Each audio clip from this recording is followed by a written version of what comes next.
Guard presents our nation's colors. Please remain standing as Billy Malden of Motor Racing Outreach offers today's invocation. Let's pray. Gracious God and Heavenly Father, as we are gathered here today, a beautiful day, to enjoy a great day of racing, just want to pause and ask first of all that you would protect these drivers, teams, officials, just give us a safe day of racing. As always, we pause to remember the men and women to protect our freedom around the world and here at home. We ask you to watch over. We ask you to keep them safe. For all the many blessings in our lives, for your peace and for your presence that surround us, we give you thanks in your holy name. Amen. Here to honor America, please welcome the top 11 contestants from American Idol as they perform our national anthem.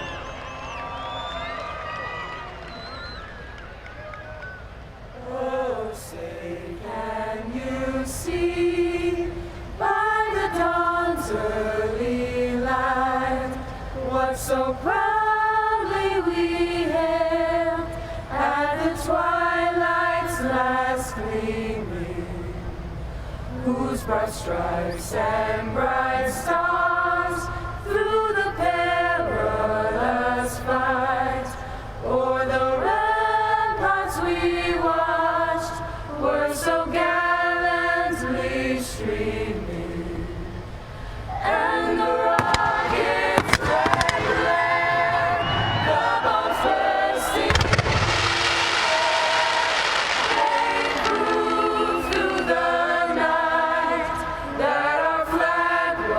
still there. Oh, say does that star-spangled banner yet wave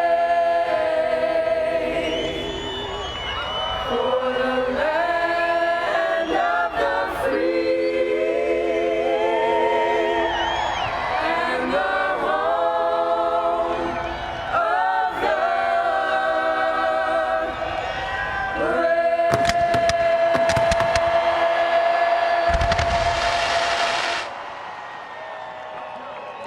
The American Idol contestants, outstanding work, perfect pitch for a perfect song.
Just east of Los Angeles, deep in the Inland Empire, under the shadow of the San Bernardino Mountains, sits a 2-mile superspeedway.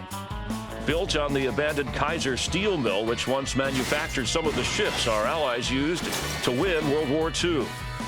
Although Auto Club Speedway is relatively young, the Southern California racing scene is rich in lore, with nearby Riverside and Ontario tracks former stops on the tour. Now, some would say there's a home field advantage here in Fontana. 9 of the 25 victories to take place here have been by drivers from the state of California. Will another one claim the 10th today?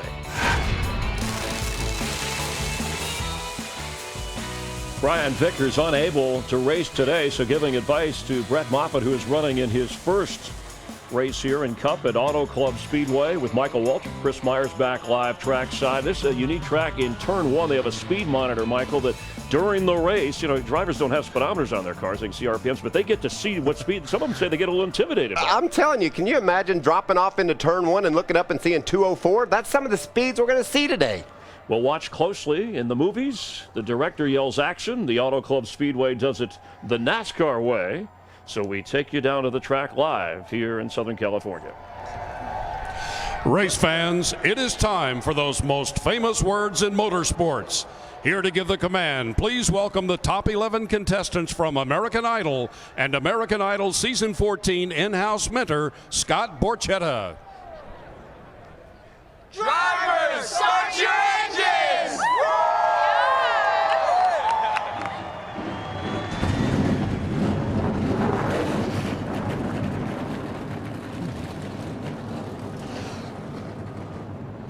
And to call all the action, let's join our 3 leading men from the broadcast booth, Darrell Waltrip, Larry McReynolds, and Mike Joy. Guys?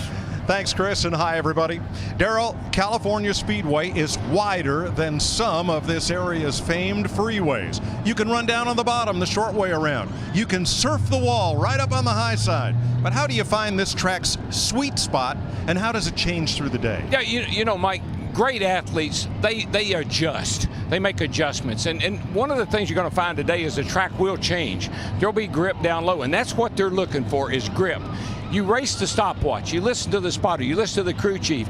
Where's so-and-so running? He's running high. Try high. May not feel good, but might be fast. So what feels good sometimes isn't fast, and what feels really bad sometimes is fast around the racetrack. So you adapt, you make changes, and you listen to the people that are trying to help you, the crew chief, the spotter, and everybody. Well, it sure makes for an entertaining race to watch as the drivers chase the racetrack for that sweet spot.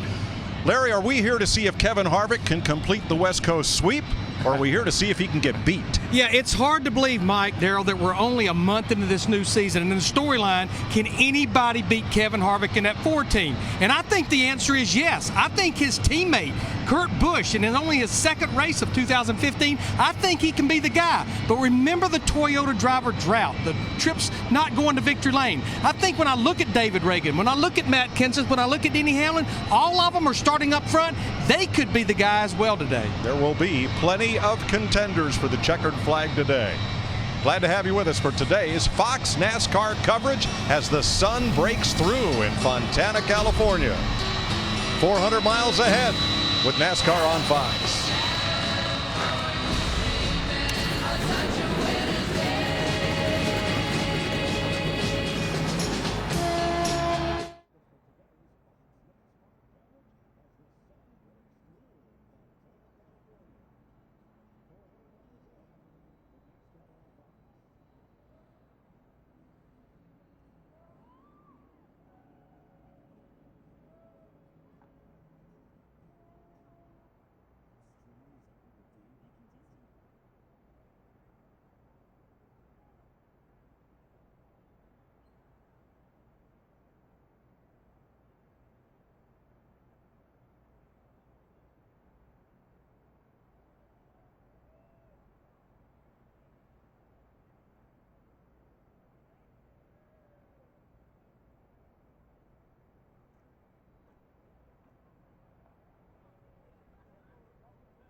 A beautiful day east of Los Angeles for Fox NASCAR coverage of the Auto Club 400 presented by KFC.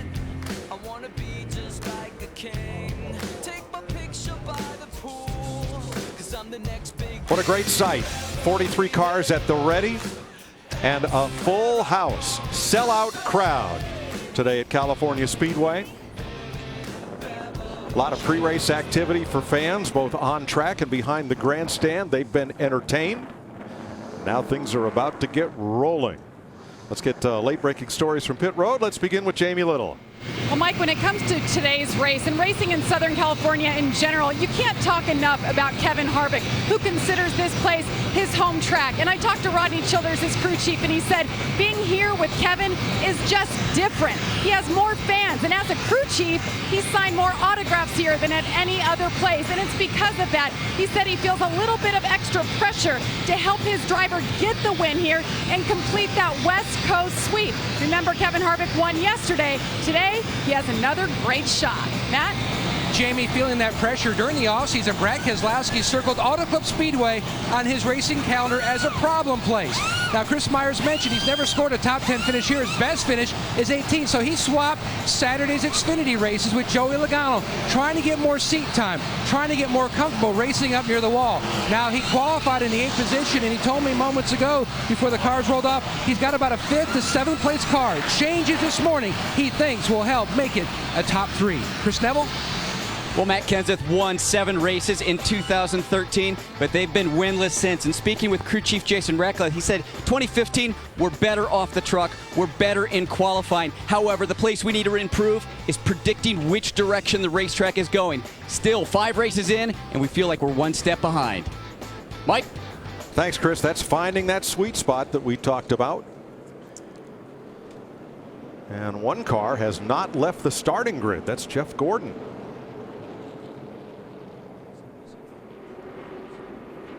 He is getting his helmet and his Hans device, his head and neck support, secured. And then he'll roll off. So let's take a look at our Auto Club starting grid for today's race. It's a Stewart-Haas front row of Chevrolets, Kurt Busch and teammate Kevin Harvick. It's Busch's first pole since driving for this team and his 4th at this track. Matt Kenseth and David Reagan, Joe Gibbs Toyotas in row 2. Kenseth, the 3-time winner here. Kyle Larson, last year's runner-up with Denny Hamlin, who battled for the win here 2 years ago. And then Jeff Gordon, a 3-time Auto Club Speedway winner. And Brad Keselowski looking for his first top 15 finish here. Ryan Newman, top 10 in 4 of the last 5 races here. And Clint Boyer with 7 top 10s here. Paul Menard and Martin Truex. Menard, top 10 2 last Auto Club races. And Truex looking for his 5th straight top 10 to start this season. Joey Logano, average finish of 6th this year. That's pretty cool. And Jimmy Johnson, the all-time winner here with 5. Carl Edwards in a backup car after a Friday practice crash. And Sam Hornish Jr., twice a winner here in Indy cars. Dale Earnhardt Jr., top 3 in 2 of his last 3 here.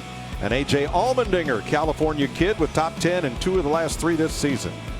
Rounding out the top 20, the 2006 winner here, Casey Kane and Tony Stewart, trying to rebound and get his season on track. Let's talk to Kurt Busch, our pole setter here. Kurt Busch, it's DW. You got us there, buddy? 10-4, DW, I got you. Kurt, last week, top 5. Car on the pole this weekend. That thing has been ludicrous fast all week in long. How does it feel to be behind the wheel of that fast car? Well, it feels great to have a fast car and to have Stewart-Haas Racing behind everything here, supporting me, building this car, great Hendrick horsepower. I'm ready to do it. We're ready to try to bring this baby to victory lane today. And so, Kurt, the back straightaway, we've noticed all weekend long, and we've documented all weekend long how rough it is. Is it bothering your car? Is that giving you any problems at all? I'd say it's bothered mine the least amount. The engineering staff has done a good job to help this Haas Automation Chevy carve through those bumps. For me, I get the pleasure to drive a fast car. Now it's my job to put together 200 laps, 400 miles. All right, buddy, have a good day, and you're right. I noticed your car does seem to get through there better than most, so good luck, man. 10-4, thank you. Tony Gibson calling the shots for Kurt Busch. They call him Old Man around Stewart-Haas. Well, he was part of Alan Kulwicki's championship team back in '92, so he has been around a while. Today, the pace car is the exciting new 2015 Toyota Camry, leading the field here at Auto Club Speedway.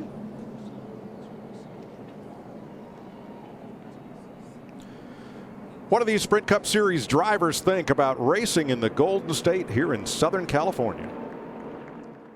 I think it's a special race to come out to because, you know, you're not very far from LA at all. There's a lot of people around and that come to this race that don't come to a lot of the other races. I see a lot of old friends, a lot of familiar faces. You know, celebrities and movie stars. Cuisine, I love to get my Mexican food. I love to get some In-N-Out burger. The things that really look up to this racetrack, it's got a lot of character. It's a lot of fun.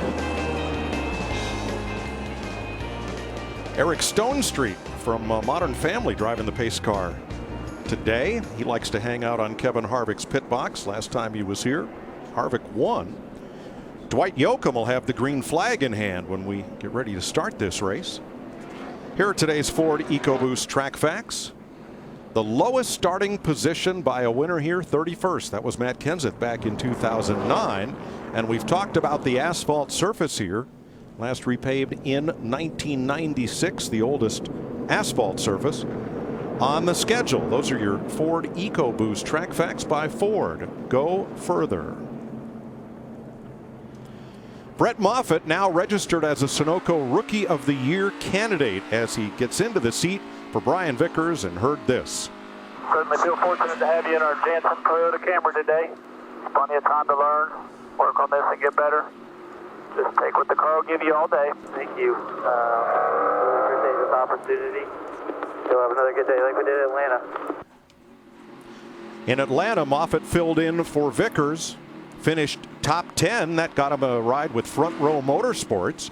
So he's started the 2 Cup races since, and now Vickers' illness has put Moffitt back behind the wheel of the 55, and it moves Xfinity Series Ford racer Chris Buescher up into the seat of the 34 for today's race. Yeah, it was only about 12 hours before that first practice on Friday that Brett found out he was going to be in the 55 car. But look at this place. I mean, it is packed. A beautiful sight, especially when seen from our aerial coverage provided by Goodyear. Everything they learned making tires for the grueling demands of NASCAR inspires what rolls into yours. Goodyear, official tire of NASCAR. Yesterday, it was warm and sunny and not a cloud in the sky. The haze burning off right now. A few clouds over the San Gabriel Mountains to the north and the San Bernardinos to the east. The mercury is expected to break 70 here today as we go 200 laps, 400 miles. Yeah, and the fuel window for Sunoco race fuel, 38 to 42 laps. And what we saw yesterday in the Xfinity Series race, when that yellow flag waves, you want to be on pit road for 4 fresh Goodyear tires. Now Brett Moffitt in a backup car after scraping the wall pretty hard in qualifying goes to the rear. And Jeff Gordon has joined the field, everything squared away there. Now Carl Edwards had a crash in practice. He was surfing the outside wall and wiped out. Crashed that car and went to a backup.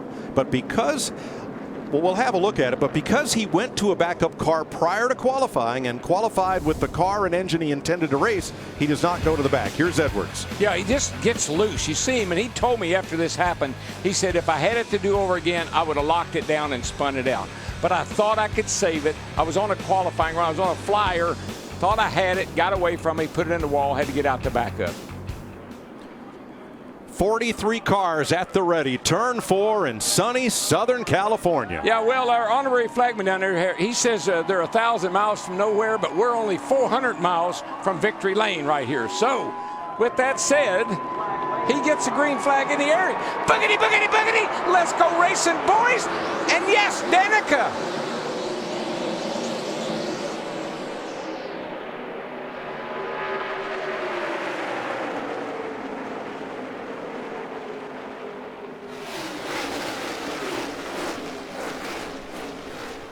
We're already seeing them 3 and 4 wide. Is that it's typical California? Yeah. I mean, that's the kind of stuff you see on the highways. It's the 405. That's how it is.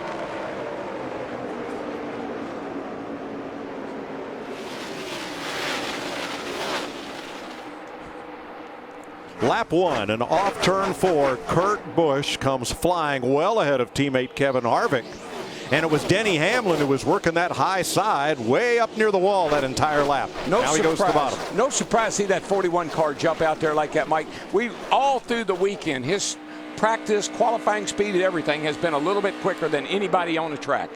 Now you see the dust kicked up on the back straightaway and some puffs of white smoke as some of those splitters and frames impact the racetrack on that undulating asphalt surface. Yeah, and we're going to keep an eye on that because early on in these runs when the tire pressures are low, remember we had a lot of tire issues here last year. I don't think we're going to have those kind of problems today, but it's something we got to keep an eye on. So Hamlin ran the high side, Keselowski and the 2 ran the bottom, and at turn 4 they just completely swapped lanes. There also was a little give and take there too coming off turn 4. Yeah, well that's, you know, when you're up front like that and it's second lap of the race, no need to be real aggressive right now. Give and take. Now what I watched with our leader Kurt Busch in the 41 car, the lap before this, he ran the bottom through 1 and 2. Harvick ran up against the wall. The next time through there, Kurt moved up and Harvick didn't get quite the run. Yeah, well, that's what I was saying in the opening, Larry. You listen to the spotter. Where is the 4 car running? How's he beat me? And that's what you find out all through the day. Where are they running and are they faster than me? High, low, middle. And look at this. All through the pack, we've got 2 and 3 wide battles for position. Up front, Keselowski going after Kyle Larson, last year's runner-up for 6th place. And you heard Michael talk to Brad Keselowski in the grid walk. Brad has never had a top 10 finish. A year ago, I think this is where Kyle Larson made a statement, finished second to Kyle Busch. Yeah, he won on the Saturday in the Xfinity race and turned around, come back and run second on Sunday to Kyle Busch. Like you said, just a great racetrack for Kyle Larson. Larson to the bottom against Keselowski now, trying to retake 6th place.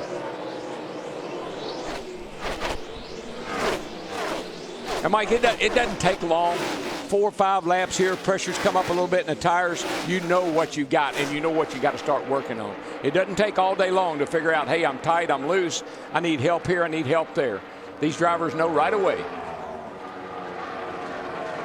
And there's what we're talking about, going down the back through those bumps back there. You'll see those left side tires, the sidewalls of them flexing in and out, and that's where you have tire problems. Right behind that battle, Jimmy Johnson coming fast. He passed Ryan Newman for 8th and is closing right there on Larson. Now Kevin Harvick right up to his teammate's bumper, searching for that sweet spot and hunting the lead. Yeah, Harvick's a little better down in turn 1 and 2, and he's going to go after this lead down the backstretch. But Larry, is it not fascinating? I mean, amazing that this 4 car has just been able to find this kind of speed, particularly once the race starts, week in and week out. He's going for 3 wins in a row out here on the West Coast swing. Yeah, totally different racetracks week to week. Kurt Busch led the first 5 laps of this race. Teammate Kevin Harvick leads lap 6. They are 1.9 seconds ahead of David Reagan's Toyota in 3rd. And going into turn 1, Harvick opened it up 3 car lengths on Busch. And that's where I've seen this 4 car week in and week out again. From center off, he can get in the throttle. He stays in the throttle. He doesn't have to pedal it. He doesn't have to let up. Just gets a great run off the corner. Teammates battle for 3rd. David Reagan, Denny Hamlin, and downstairs goes Matt Kenseth. That's all 3 of the Gibbs cars, all 3 Toyotas. And I know that they came this weekend with some of the best power they've had under the hood, and it's showing up because at least they're hanging in there today. Yeah, Denny Hamlin won at Talladega last spring, but the last time a Toyota driver went to victory lane at a non-restrictor plate track 1 year ago when Kyle Busch won in that 18 car. That group was 203 miles an hour into turn 1. That's ludicrous fast. Yes, it is. It is. Looks like Hamlin's going to take 4th away from Reagan. That downstairs move by Matt Kenseth vaulted him to 3rd. Harvick holding the lead by 2 car lengths. Now, as we watch these 2 guys here, teammates, I can tell you one thing right now. Kurt Busch is not happy running second behind his teammate. And what he's doing right now, he's doing a little studying here. He's doing some homework. See what he got to do to get back around that 4 car. Jimmy Johnson from El Cajon Near San Diego, working on Kyle Larson. And this is for 7th. Jimmy, one of the biggest movers in this race. Remember, Brett Moffitt started in back with a backup car. Casey Mears is up 8 spots since the start of this one. But Darrell, you talked about it in the pre-race. 71 wins for Jimmy Johnson. Would we have ever thought it in April of 2002 when he got that first one right here? No, sir. They came in, got gas only. 9 laps complete. Harvick, he got that broom with him. He's looking for the West Coast sweep, and he's out in front by half a second.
Sprint will cut your rate plan in half. Kevin Harvick started this season with top 2 finishes. Now he has 7 straight, the most since Richard Petty in 1975.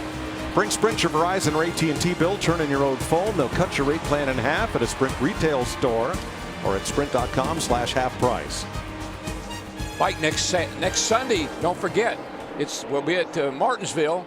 Richard Petty and that group, they're going to run one of the retro paint jobs of the 43 car back when Richard drove it, and it'll be on Fox Sports 1. Watching the battle for 13th, Darrell, Dale Earnhardt Jr. and Martin Truex Jr., who's had a great start to this season. Chris Neville? Well, he's sliding a couple positions today. Just came over the radio and said that car is terrible. He doesn't know what's going on with it. I spoke to this crew chief, Cole Pern, earlier today, and he said, we haven't had a good weekend in practices. In fact, we had to hit the reset button after final practice yesterday, so we've got a little bit of a mystery setup in that car. Thanks, Chris. Now, Jimmy Johnson moves past David Reagan. That splits up those Toyotas, as Brad Keselowski did earlier, going to 5th. Johnson now to 6th, and Jimmy Johnson might have been surfing against that outside wall. We'll look for that. All right, at the lead, Kevin Harvick, Kurt Busch. Now just within a car length or so. Jamie? And I talked to Kevin Harvick's crew chief this morning, and he said the 41, their teammate behind him, is running their same setup. He said it's actually a good thing when you have another teammate who can run what you have. They were able to test some different things in practice, share the information, and now they're 1-2 on the track as the 41 dives to the inside. Right now, the 4 is reporting there's a small piece of trash on his grill that they're keeping an eye on. Matt? And Tony Gibson told me this morning that he thinks that every lap they run is a learning tool for Kurt Busch. Remember, he's not running a mile and a half with this package, and they look to their teammate Kevin Harvick, who runs so well on the Xfinity package, and they're carrying that over here. Right now, he said the biggest thing is you have to jump back in the gas so early in the center of the corner, and that's where they feel like Harvick not only beats them, but everybody. That's what I see week in and week out so far. He gets back in the throttle and he never lifts. Kevin Harvick in the 4 car. David Reagan in the 18 has fallen back into the clutches of Jeff Gordon and the 42. Listened in on David Reagan. Just getting a little free on the exit. I just dropped my track bar, 310. 10-4, man. Doing good. And that's what we're hearing from these drivers with this new driver adjustable track bar. It's just a fine tuning too. And how he knows 3/10, he has a digital readout on the dash. But you know what else I like, Larry? The calmness in David's voice. He's running very, very well. He's running 7th. The best I've seen him run since he's been in the 18 car. He sounds like a very confident driver today. What's been impressive, he's been calling Kyle Busch and talking to him every week about the upcoming track. Not a bad track to talk to Kyle about, considering Kyle's won the last 2 here. I think I'll call Kyle and ask him about the track. Here we go, 3 wide. Kyle Larson was down at the very bottom, and we're not accustomed to seeing his 42 run there. Jeb Burton is the 26. He becomes the thread through the needle of Stewart-Haas cars. And Kevin Harvick gained a bit of ground on his teammate Kurt Busch there in the 41. Kurt Busch led the first 5 laps, and the next 13 have all belonged to the Bakersfield Bandit. Kevin Harvick in front in Fontana. Let's see if that number 4 can keep the lead as Fox NASCAR continues.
Welcome back to Fontana, where push came to shove. Jeff Gordon tried on 4 different occasions to make a clean pass on David Reagan, and then contact in turn 4. Reagan went around. Well, it started a couple laps ago, 3 or 4 laps ago, and Jeff got a nice run. The 24 did. You watch him here. David Reagan in the 18. This is when the first time they kind of have a little disagreement. Jeff makes the pass, or at least he thought he did. David Reagan jumps back in the throttle, clears Jeff, gets Jeff sideways, gets him a little bit loose. Jeff didn't like that.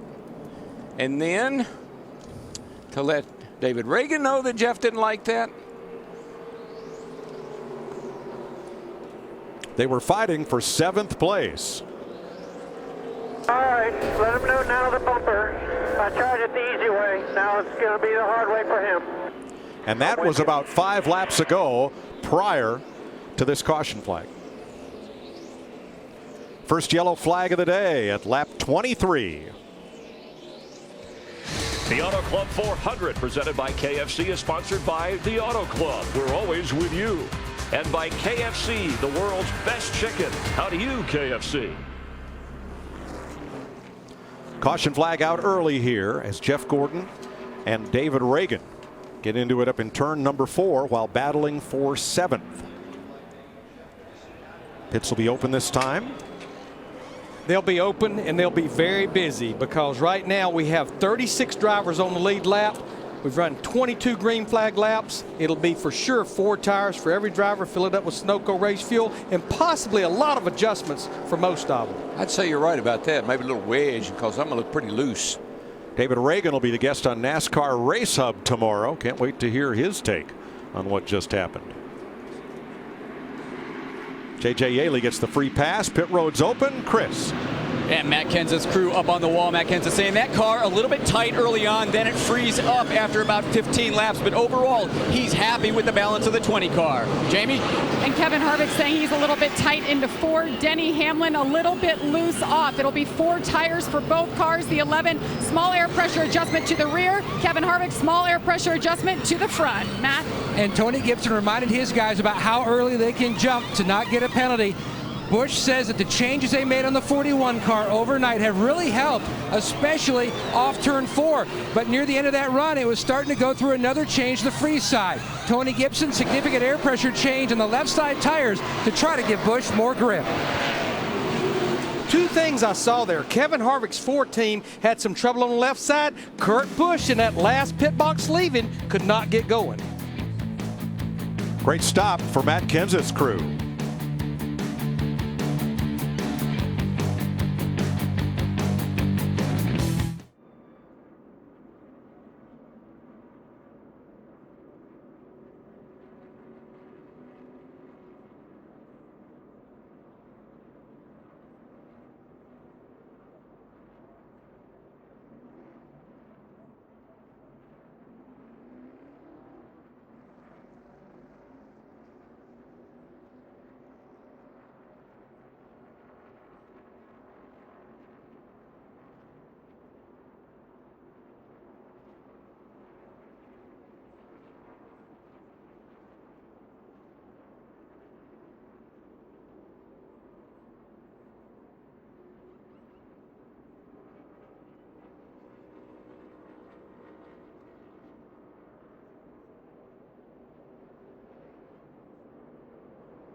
Earlier, you saw them singing the national anthem. This Wednesday, don't miss the American Idol finalists when they take the stage and perform live for your votes.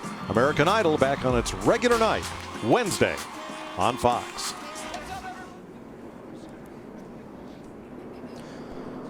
Matt Kenseth, great pit stops. Let's review the driver and crew times for this first stop. Well, you can see as far as Matt Kenseth to Kevin Harvick, pretty equal, but that's a second-and-a-half difference right there. And that second-and-a-half, that's the difference between Matt Kenseth leading and Kevin Harvick being in third right now. And here's what Kevin said after the stop. I don't know if you guys told me, but I need to make sure I get my brakes done. The top of the pit road into the pit stall, just wheel hopped all the way into the stall. Wheel hop bothers me a little bit, and I tell you why, because it's really hard on the rear gear when those rear tires start hopping up and down like that. And he needs to get a little rear brake out of that thing, and he can do that from the cockpit. It's one of the tools he has in his toolbox. He can take a little rear brake off. One of the things that is not regulated this year, we've talked about lug nuts, but let's bring in our Fox NASCAR rules analyst Andy Petrie about tire pressures and what we're seeing here today. Andy? Yeah, Mike, today we don't have the regulation that we've seen in the past with tire pressure. NASCAR used to enforce Goodyear's recommended minimum pressures on the car, mainly the right front. Now they don't have all the inspectors on pit road like they did last year, so the teams are policing themselves to keep the tire pressures at least the minimum pressure Goodyear recommends. So that's a recommendation, Andy, not a rule. That's right. They recommend it. They don't want the teams to go below it because that's where they can have problems with tires. This is one of the tracks we've seen some of those left rear tires fail. Yeah, Goodyear says do not go below 22 PSI on the left front, 20 PSI on the left rear, but they are going well lower than that. That helps the performance of the car. Yeah, they're down about 12, 14 on those lefts, I guarantee you. Green flag with Toyota teammates up front. Matt Kenseth and Denny Hamlin. Harvick Chevrolet and Keselowski's Ford right behind.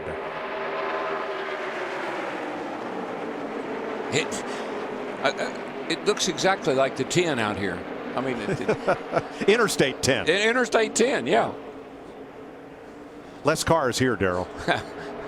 Going a whole lot faster. They're not gridlock anyway. Yeah, on that restart right there, Kevin Harvick in the 4 gave Matt Kenseth quite a shot in the 20 off in the 1. It helped Kenseth, but it let Denny Hamlin at 11 get up there in second.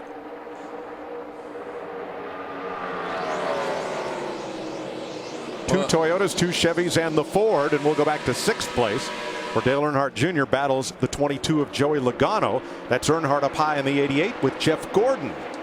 And 48. Jimmy Johnson, all of Earnhardt's teammates right behind. Let's get down to Jamie Little for the Nationwide Dale Jr. Performance Report. And Dale Earnhardt Jr. already up 10 spots. I talked to his crew chief this morning, and he said they just missed it in qualifying, but in final practice yesterday, they found a good balance and they found some really good speed. So he was optimistic about their chances today. And so far, Dale Earnhardt Jr. saying, I'm feeling good back here. Yeah, you got teammates running 1st and 2nd with the 20 and 11, and teammates running 3rd and 4th, the 41 and the 4. A little battle going on here. David Wilson, the guys from TRD, they got to have a little sigh of relief to see these Toyotas leading the race today for a change.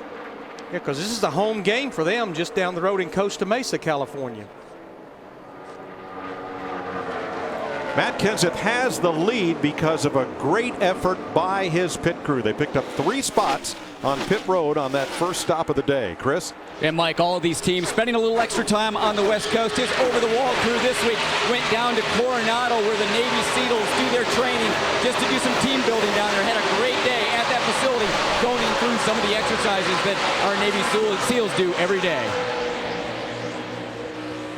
But Darrell was talking about the bumps on the end of the backstretch. That's something that really had been hurting Dale Earnhardt Jr. all weekend long. Every time we saw him in the garage area talking to his crew chief, Greg Ives, he was describing what the car was doing over those bumps. He had some hand jive going on, baby. I'm telling you.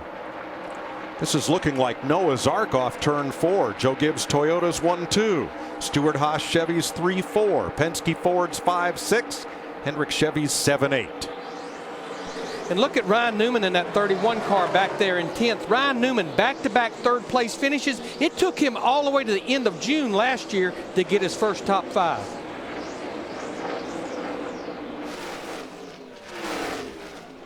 Newman's had a good car all weekend, Larry. He qualified well. He's been up in the top 10 of speeds all weekend long. Car looks pretty racy. Luke Lambert, the crew chief, got a pretty good car. Got a battle for the lead, and a little 11 car shot to the lead. Denny Hamlin, who missed this race last year because of an eye problem. And 2 years ago, Hamlin was in it to win it on the final lap when he and Joey Logano crashed, handing the win to Kyle Busch. And then think about his crew chief, Dave Rogers. He's the one that has went to victory lane with Kyle Busch in the 18 the last 2 years here.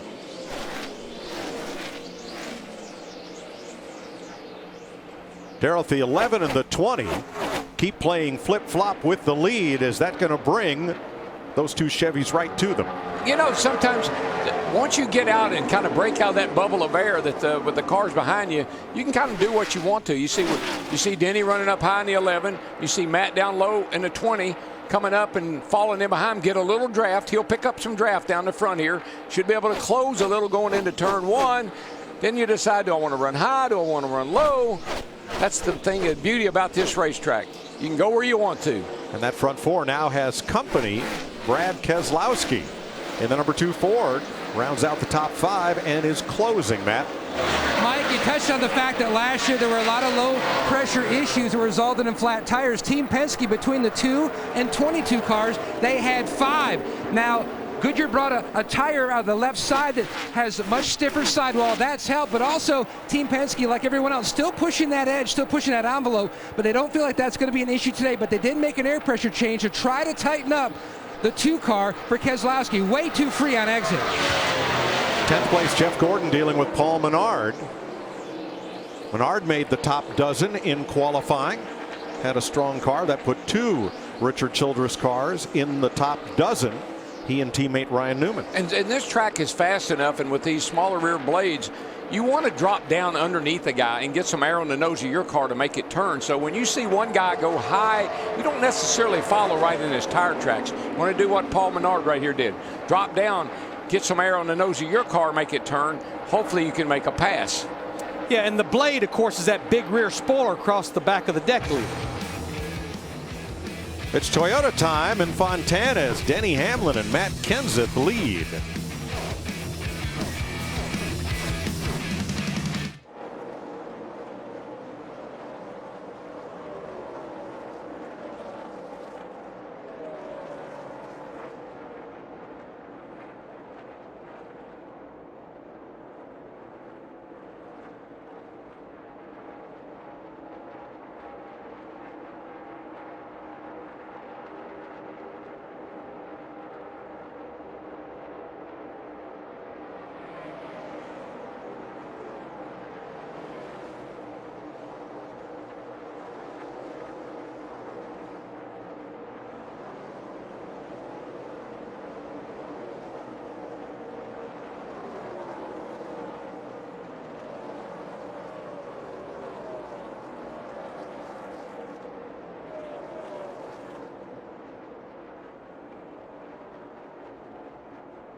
Auto Club 400, presented by KFC, is sponsored by Budweiser.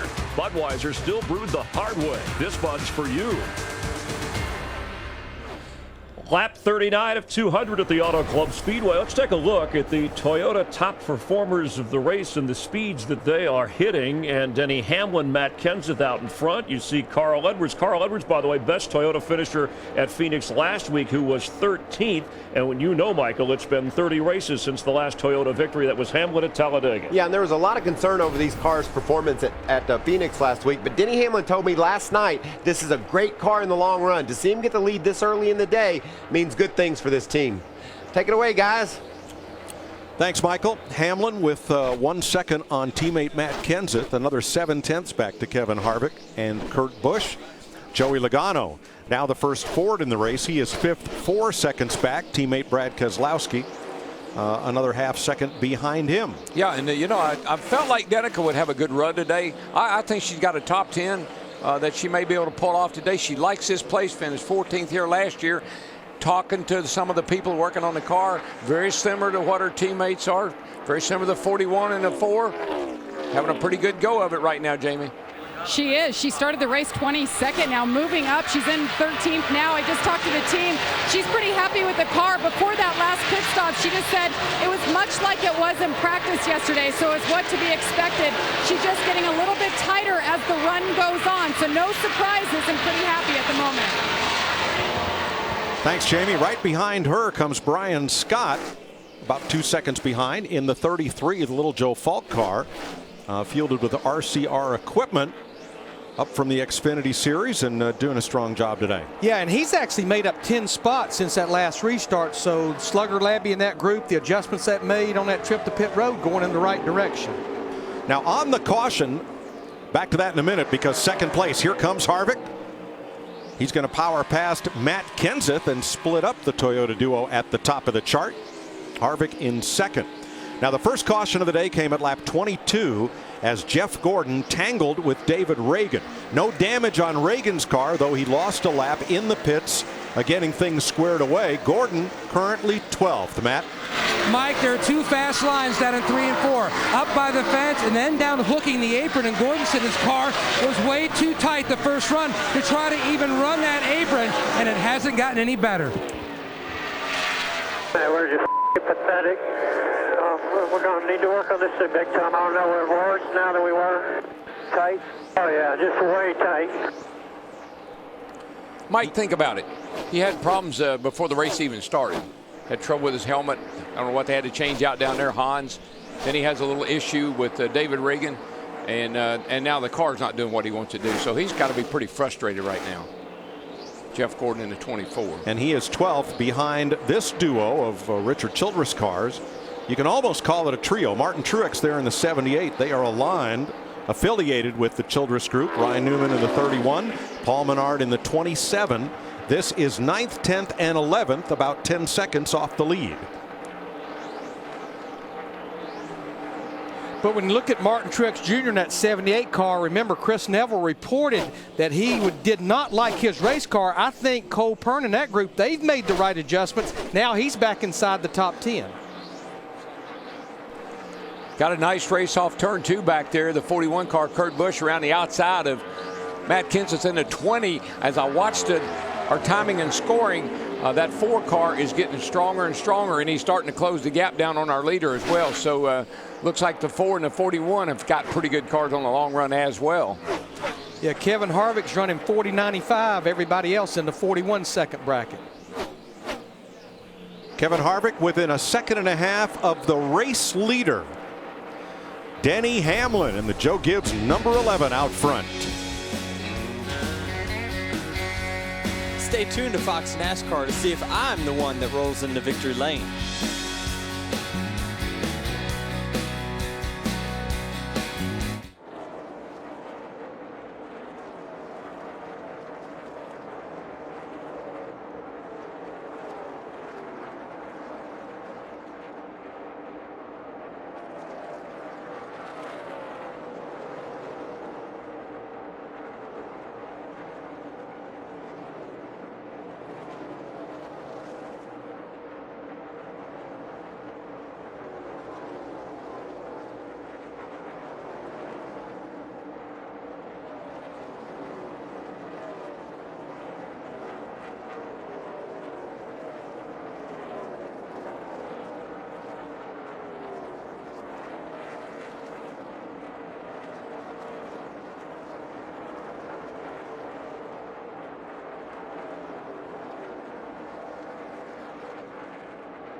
Denny Hamlin, your leader in Fontana. Monster Energy with a huge presence here at Auto Club Speedway and proud sponsor of Monster Energy Supercross.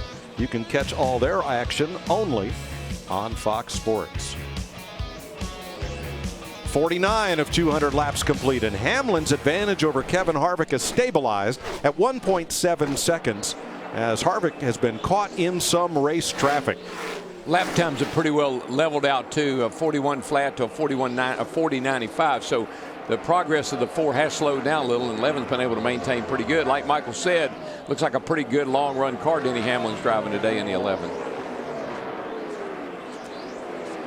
Back at 20th is Casey Kane, 24 seconds off the lead. And with about a 2-second cushion on Greg Biffle. Now here's Clint Boyer.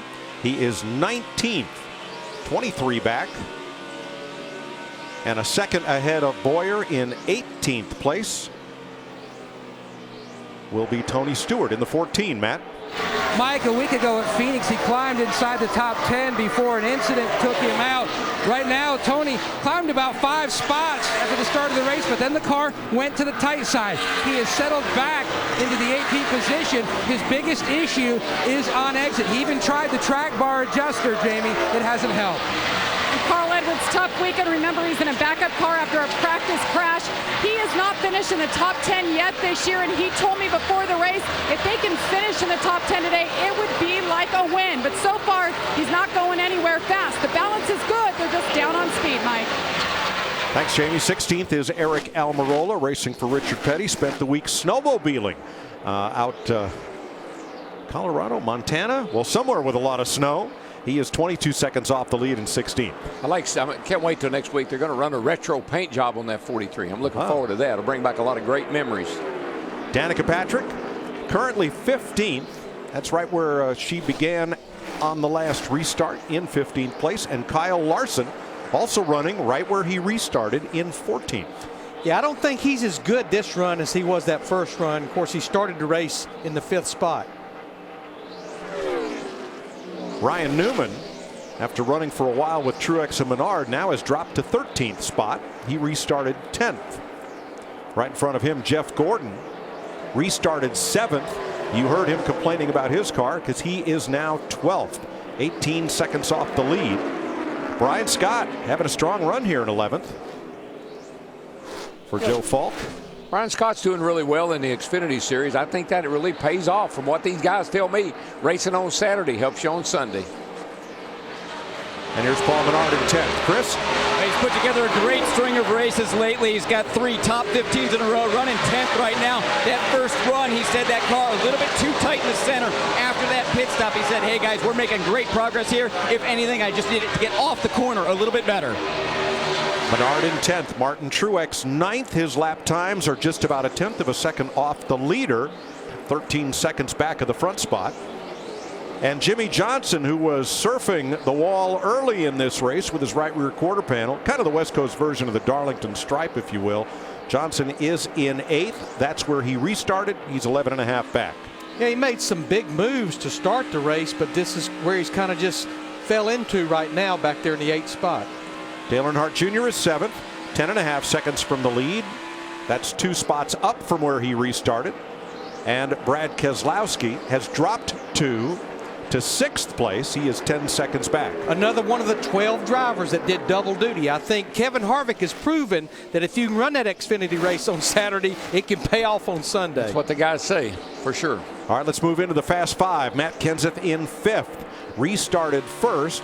He's 7.5 seconds back. Joey Logano's Ford restarted 6th, and he's up 2 spots. Yeah, I think Logano is going somewhere. I watched him. He passed his teammate Keselowski there, and he's got a pretty good race car right now, and he's cutting into some of the lead of the cars in front of him. 22 there with Logano.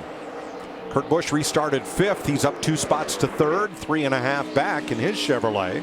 His teammate Kevin Harvick restarted 3rd and is now 2nd.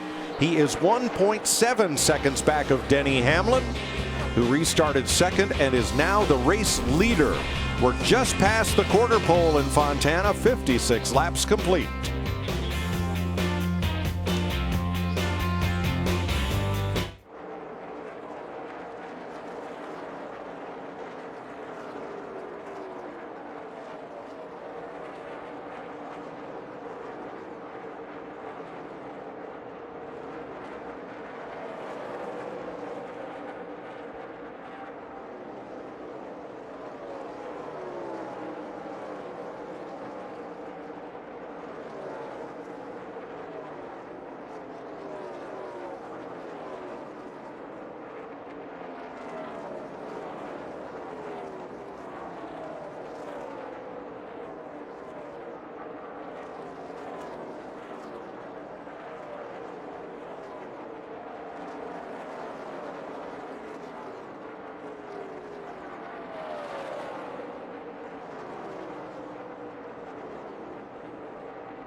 The Auto Club 400 presented by KFC is sponsored by Sprint. Bring us your Verizon or AT&T bill and we'll cut your rate plan in half. Visit sprint.com/half price. By Geico, 15 minutes could save you 15% or more on car insurance. And by Coca-Cola, the official soft drink of NASCAR. Coca-Cola, open happiness. 60 laps complete. Tony Stewart pitted from 16th. Joey Logano comes in from 6th place. And he's got company. Matt? Mike, everyone believes the track is significantly tightening up, and Joey Logano has been battling that as well. Air pressure change in the 22 as more leaders are pulling off. Solid 4-tire stop for Logano. And here come the leaders. Denny Hamlin, Kevin Harvick, and Kurt Busch. Jamie. Ryan Newman, you saw the chassis adjustment there, a 4-tire stop. Meanwhile, your leaders are in. The 11 of Denny Hamlin and the 4 of Kevin Harvick. Pit road is busy right now. Kevin Harvick is tightened up too. They'll make an adjustment, 4-tire stop. And meanwhile, the 11 of Denny Hamlin says the car is not bad, just a tick tight and a tick loose off the corner. Seems like half the field's on pit road. The leaders come in, everybody follows. They had to, Mike, because over the course of a fuel run, you'll give up about 2 seconds on the run. Matt. The 2 on the left side, the track bar adjustment did not help where his race car was free, so they had to make an air pressure change. Meanwhile, the 41, you saw the debris on his grill earlier, that was making his car free. They cleaned that. Chris. Jamie McMurray just not happy with the car. They haven't had speed all weekend long, and that car still just not turning. There'll be a penalty on David Reagan, an uncontrolled tire in his pit, adding to his woes. Jeff Gordon has picked up the lead of this race. He becomes the 6th driver to lead a lap. He and Eric Almirola making their stops. Here's Matt. Mike, you could hear the frustration in Jeff Gordon's voice earlier talking about the balance of the race car. It is still tight, and he said it's actually gotten tighter. You can see the chassis adjustment already completed for Gordon, trying to work some freeness into this race car. This will cycle the lead back to Denny Hamlin, Chris Buescher, and Alex Bowman, the only drivers who've not been to pit road. Now, Hamlin's lead over Kevin Harvick is now 3.2 seconds. He had a lead of 1.1 seconds over Harvick prior to pit stops. But Mike, what I saw on that first set of pit stops, in fact, I was talking to our ruse analyst, Andy Petrie, and he was pointing out to me the Joe Gibbs Toyota drivers across the board had the fastest pit stop by their pit crew.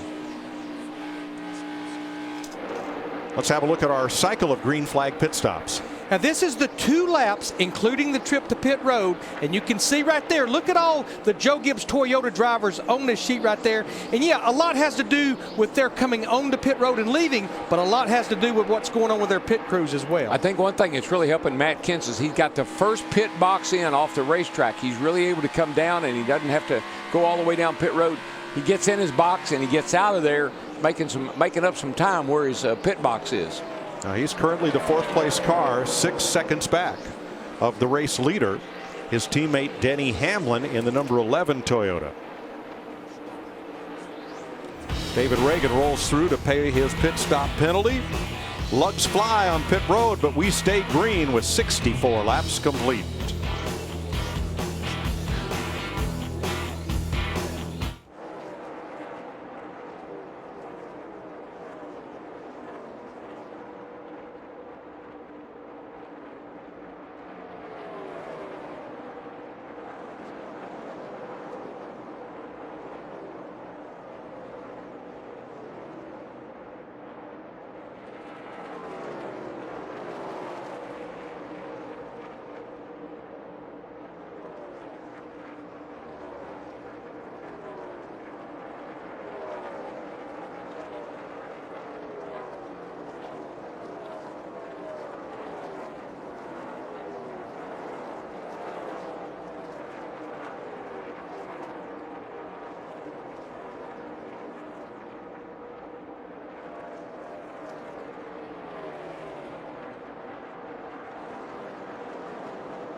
The Auto Club 400 presented by KFC is sponsored by the dependable, long-lasting Chevy Silverado and by Cialis. 68 laps to go in Southern California. Here's your Budweiser race summary. Denny Hamlin is the leader. He's led 36 laps. He's the first of 23 cars on the lead lap. We've had 6 lead changes among 6 drivers and the 1 caution flag when Jeff Gordon got into David Reagan. And that's your Bud race summary. Hamlin's lead now 2 seconds over Kevin Harvick. Kurt Busch another second back. Matt Kenseth minus 5.5, and Joey Logano down 7. Those are your top 5 of 23 cars on the lead lap.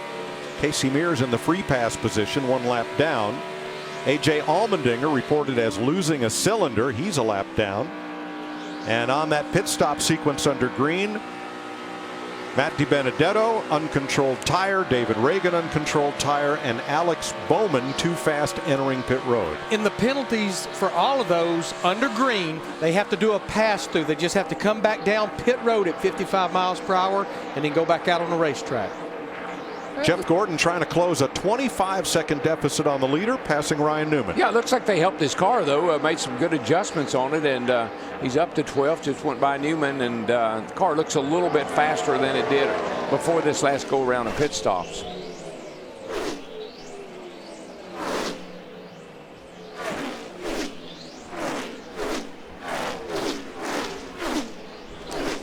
There's Denny Hamlin coming, your race leader, with 2.5 on Kevin Harvick. And that margin is shrinking slightly, but Harvick's crew and Harvick on that pit stop gave up about 1.3 seconds.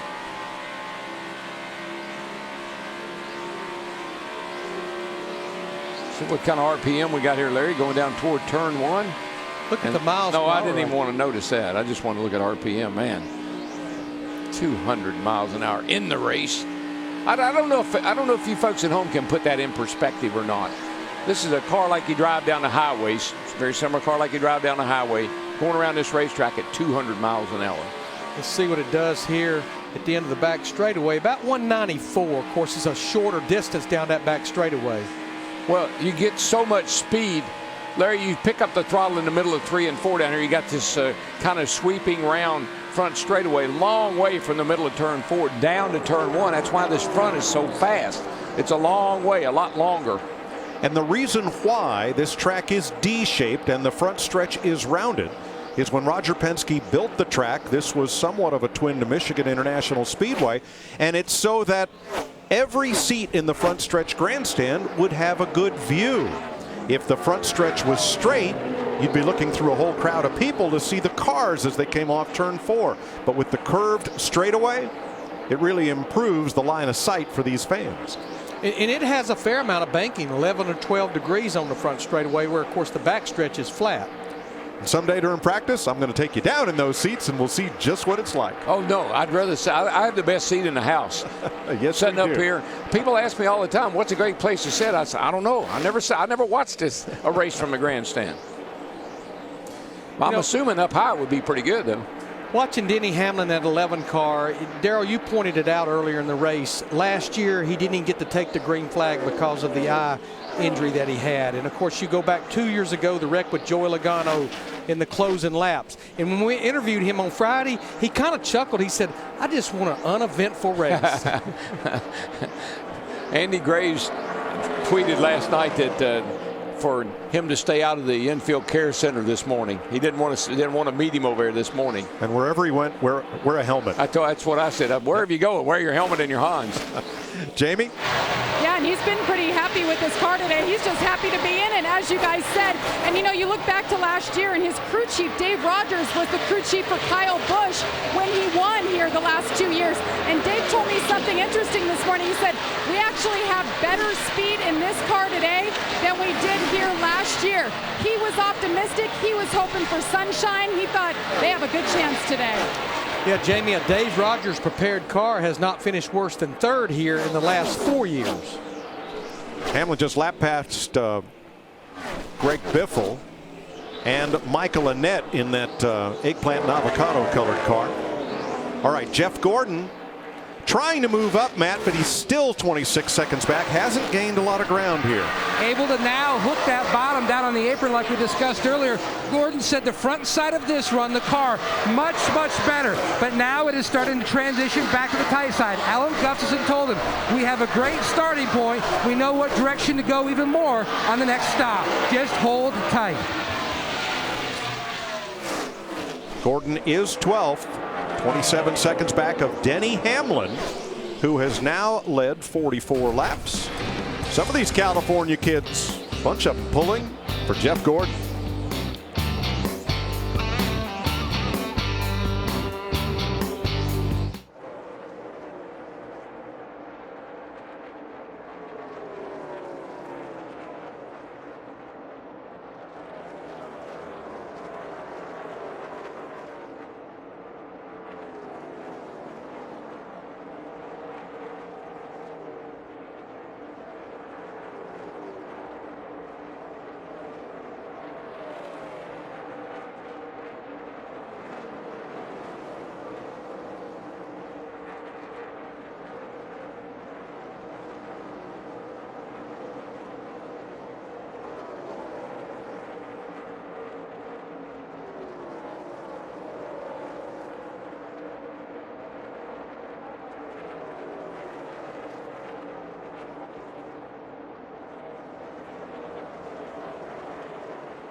The Auto Club 400 presented by KFC is sponsored by Ford.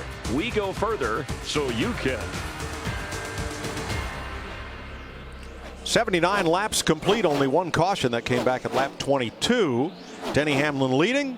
Coca-Cola, official soft drink of NASCAR. Denny is the first of the Coca-Cola racing family. Running today with Logano 5th and Ryan Newman 14th. And Greg Biffle just going one lap down. I'm watching the lap times on Denny Hamlin, Larry. Mike, he's a good 3/10 quicker, sometimes 4 than Harvick in second place. Really running some fast lap times. Watch Jamie McMurray in the 1. Looks like he went surfing up against the wall, Darrell, as he got lapped by the race leader. Well, you know, when the leader's coming, you're gonna do all you can to try to stay in front of him. Just overdrove that corner a little bit too much, trying to, and quite honestly, could have been looking back.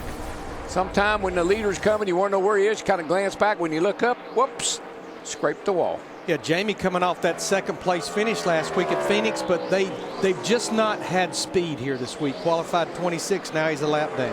Yeah, and Kyle Larson is in 12th, is a guy that we thought maybe would have a good run here today. Of course, we got a long way to go, and they can make some adjustments and get back in this thing, but don't have the speed right now. That'll put Austin Dillon, the last car on the lead lap, and he is 21st.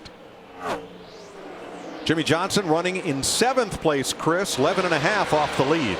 And Mike, prior to that last stop, he said the car was just way too tight in the center. He was trying to do some adjustments with his track bar, but he said that just made the car worse. After this last stop, he said we made some progress in the center of the corner. The car feels the best it is all day, and Chad Knaus just told him, your pace is good. Yeah, and remember, we have a reduction in horsepower this year, and if you are not able to get back in that throttle and stay wide open, you're going to lose so much momentum and acceleration off the corner that it kills your lap time. So getting back to the throttle and staying in it is imperative for making a fast lap around here. We'll give a call to Brian Scott. He's in the top 10. Here is a look at his day.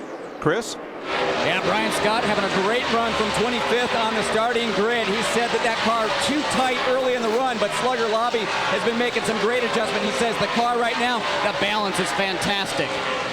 And you know, for a number of years, we would have drivers and teams that would run partial schedules. We have very few now, the Wood brothers with Ryan Blaney being one of them. With the competition today on the racetrack and on pit road, it is hard to be competitive and run a part-time schedule. I think that's one thing that made Kurt Busch's return an impressive return. Missed 2 or 3 races there to start the year off with, but came right back with a top 5 last week and had a very, very fast car all weekend here. Yep, just like he'd never been away as far as behind the wheel. Trevor Bayne may have done a little Southern California wall surfing here. Denny Hamlin, your leader, up by 2 seconds.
With this Fox Sports Live update, I'm Jill Arrington. Here are 3 things you need to know. For the 17th time in school history, Michigan State is headed to the Sweet 16 as they upset second-seeded Virginia. The Steelers signed linebacker James Harrison to a 2-year contract. The 5-time Pro Bowler has played 11 of his 12 seasons in the NFL with Pittsburgh. And for all your post-race coverage and analysis from Fontana, be sure to catch Victory Lane tonight at 10 Eastern on Fox Sports 1. Thanks, Jill. Caution is out here in Fontana, California. There was a piece of debris on the track in turns 3 and 4, and when the cars slowed down to caution speed, it ended up on the nose of A.J. Allmendinger's car. And we talked earlier, A.J. Allmendinger comes in here 5th in the points. He's had an engine issue since early in the race, down a cylinder. Pit road is open. Chris Neville. And Matt Kenseth saying the 20 car has really good takeoff speed. If anything, he needs that car to be tightened up on entry a little bit. And he was talking about the strength of the 4 and the 41. He says we just don't have their speed. Jamie? Dave Rogers told Denny Hamlin, "You're doing great today." Great feedback. Denny said, "I'm good. I don't need anything, not even a drink. It's going to be 4 tires." Meanwhile, Kevin Harvick says, "The back of the car, it's just not working. We need it to turn better. The front of the car is just not working either. Let's make a wedge adjustment and 4 tires, Matt." Our pole sitter, Kurt Busch, said the car was very manageable that run. It was tight on entry, but it was not killing the center and exit as much as he would have expected. The 4-tire change, air pressure to try to help that entry. He's away. Here's the Advanced Auto Parts race off pit road, watching Kurt Busch on the extreme right, having a little difficulty accelerating to that yellow line that ends speed limit, or the white line that ends the race off pit road. Matt Kenseth once again. I mean, he's getting into that first pit box coming in. They are finished changing their 4 tires, and he's leaving before most drivers even get to their pit box. I believe those DeWalt tools are working pretty good today. And that's your Advanced Auto Parts race off pit road, which puts Matt Kenseth back in the lead.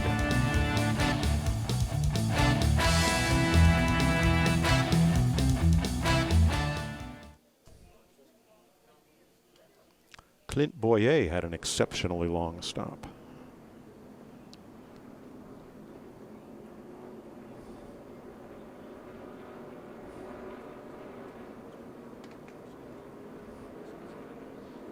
Sure. No. Oh my gosh, they just own it. They're amazing. He gets into that box. Yeah. He just gets into that box, and, I mean, they get the job done.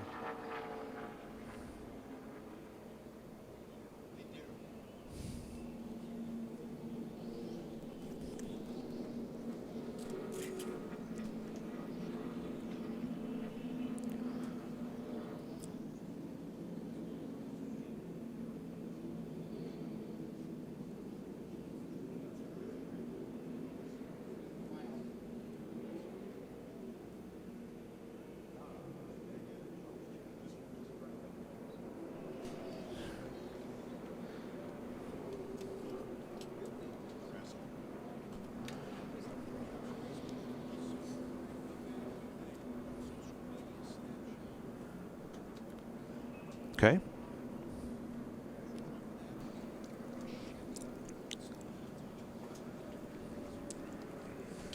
I'll get me enough. Yeah. Okay. Please. Overall, all 3. Is that included there? It just has 0 here for that. Okay, so that's under the 2. I can get the green. That's good. That's good. That's an artificial number there. We need to go off that one. What is that boy doing? That's what they're going to air on air.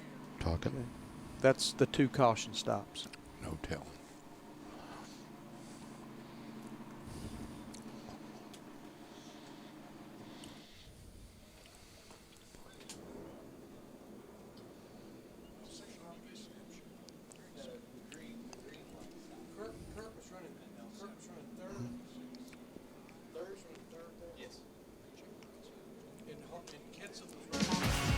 Here are some of the photos that you've been posting on social media from your day at the races here in Southern California. Glad to have you here. Glad to have all of you joining us for Fox NASCAR coverage of the Auto Club 400, presented by KFC on a gorgeous Southern California day. Temperature just into the 70s. Having a great day at the races as we close in on halfway. See why one of the most revered names in NASCAR trusts the most winning name in NASCAR. Go to Chevy.com/Dale Jr. And Mike, I look around, the grandstands are packed. The infield's been packed all week. There have been motorhomes here all week long, campers. The parking lots are full. This place is jumping, baby. Big crowd on hand as we review the pit stops under this second caution flag. Yeah, Matt Kenseth came in 4th, went out leading. Kurt Busch came in 3rd, and he's 2nd. But I know that's only a half a second right there, but that means so much. In fact, Matt Kenseth has made 3 trips to pit road. That crew right there, their slowest stop, 11.3. They have picked him up a total of 6 spots under the 2 cautions. Wow. Austin Dillon got the free pass under this caution. 3 cars will take the wave around. They did not pit, and so they were behind the Toyota Camry pace car in front of the leaders, so they get waved around.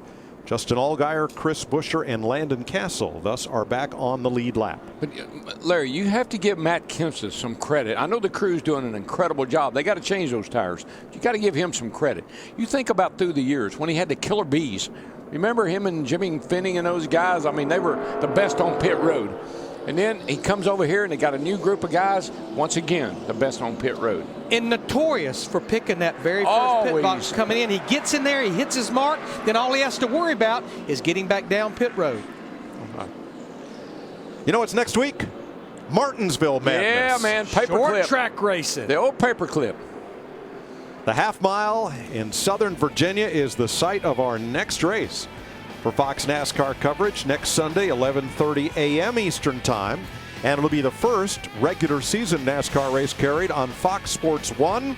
So go to foxsports1.com and click on the channel finder for where you'll see the race next weekend. And you'll see another first. Chase Elliott making his Sprint Cup Series debut. Yeah, the new hot dog. Chase Elliott or the new Martinsville hot dog? Well, both. Well, it's still $2. But when I heard there were going to be a new hot dog at Martinsville, I thought they were talking about Chase Elliott. Well, he'll be in the 25 car. He will be. Now, Denny Hamlin will restart 4th. Here's what his crew chief had to say. Sorry about that pit stop there. We had a problem on the right side. I said they got it clarified, and it shouldn't be an issue rest of the day. Patient, do what you've been doing. Get back up front where you belong. Chevy, Toyota on the front row. Toyota, Chevy are in row 2. Chevy, Ford in row 3. Ford, Chevy in row 4. Nice mix of makes up at the front as the 2015 Camry that leads the field dives onto pit road. Matt Kenseth and Kurt Busch will lead them back to green. I like that, though. The 11's restarting 4th. He said, get back up front where you belong now. That's a pretty good spot. And he got quite the shove from Joey Logano on that 22, and then Joey tried to shoot to the middle of the racetrack. I got a little congested there. Logano is the man in the middle, but he's back at 6th place as they wind off turn 2. The thing I love about this racetrack, you can be 3 or 4 wide and still have room for error. It's not like you're packed in on top of each other. If something happens, you got to get out of the throttle. There's somewhere to go. Now, if you run down on the apron, it is 400 feet per lap shorter than surfing up on the rim on the outside. If you could run the bottom the whole race, you'd run 15 less miles than those that are running up top in what is sometimes the fastest lane. Michael Waltrip. You know, it's so interesting watching these guys dice on these restarts. The big arcs from the top of the racetrack to the bottom to try to gain momentum as you enter the corner. The fact that they're down off the racetrack on the apron, and it all has to come together off the corner. I just think it's so fun to watch these guys scramble for that valuable track position on these few laps right after the restart. Look at these guys coming off turn 4, 3 wide.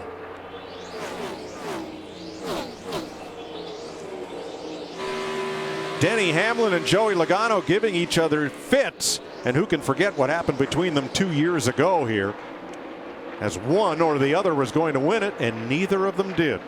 Kyle Busch went to victory lane, took advantage of their spat on track. Brad Keselowski up to 5th. The 11 car had to lift up off the corner a little bit off the 2 over there, and it gave Keselowski a nice run down the back, able to make that pass on Denny Hamlin.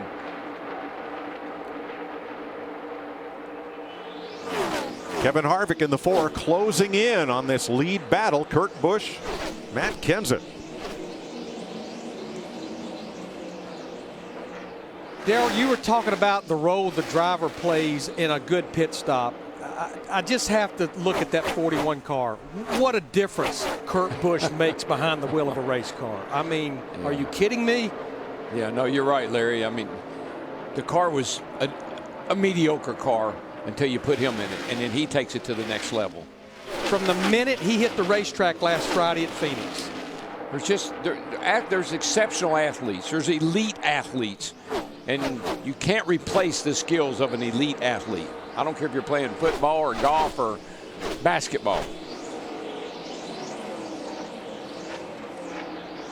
Brad Keselowski going after Jimmy Johnson. That is for 6th place.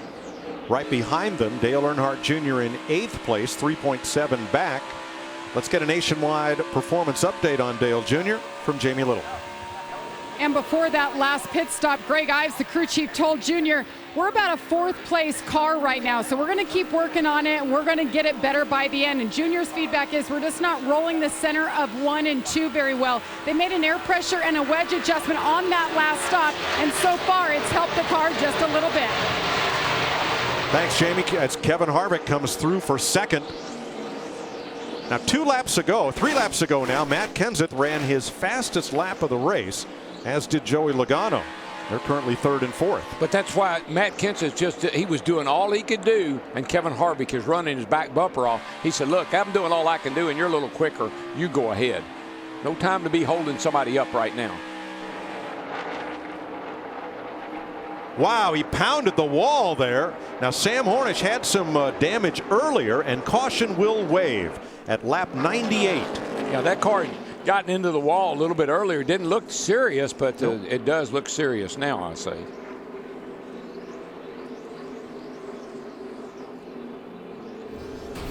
Let's see what caused this wipeout for the number 9.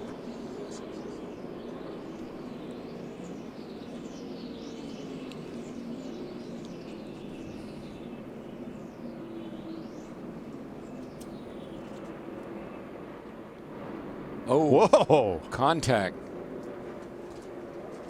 Yeah, serious contact. Was that the Allmendinger that he got into it with there?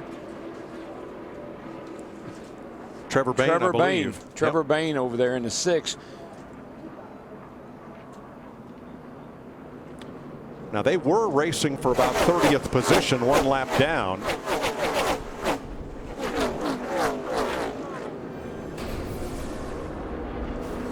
Heavy damage to the left front of Bayne's car. Now I know we've only run 6 laps. Here's what Sam Hornish's spotter had to say. All clear, 2 back to the 38. Are you kidding me? Sam, that's my fault. 100% my fault. So the spotter cleared Hornish to move up, but Trevor Bayne was there. Yeah, pit road's open, Chris.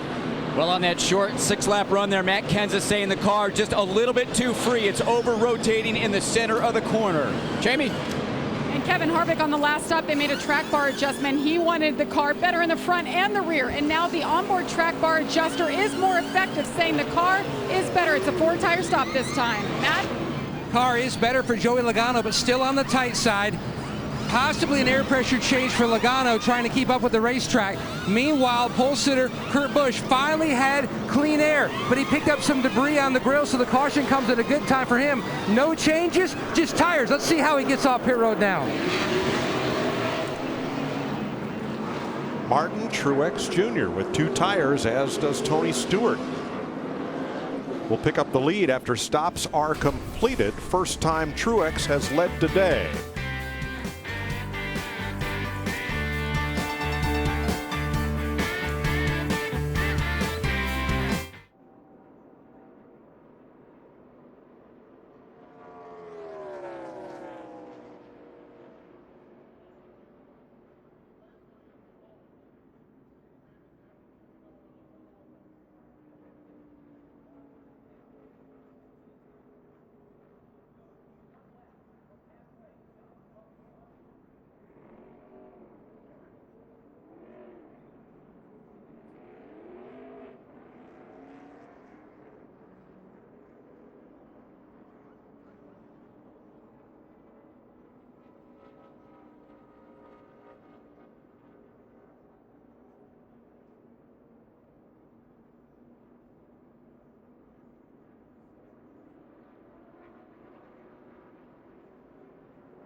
The Auto Club 400 presented by KFC is sponsored by Janssen. Download Janssen's Care for Today mobile health manager app. And by Toyota. Let's go places.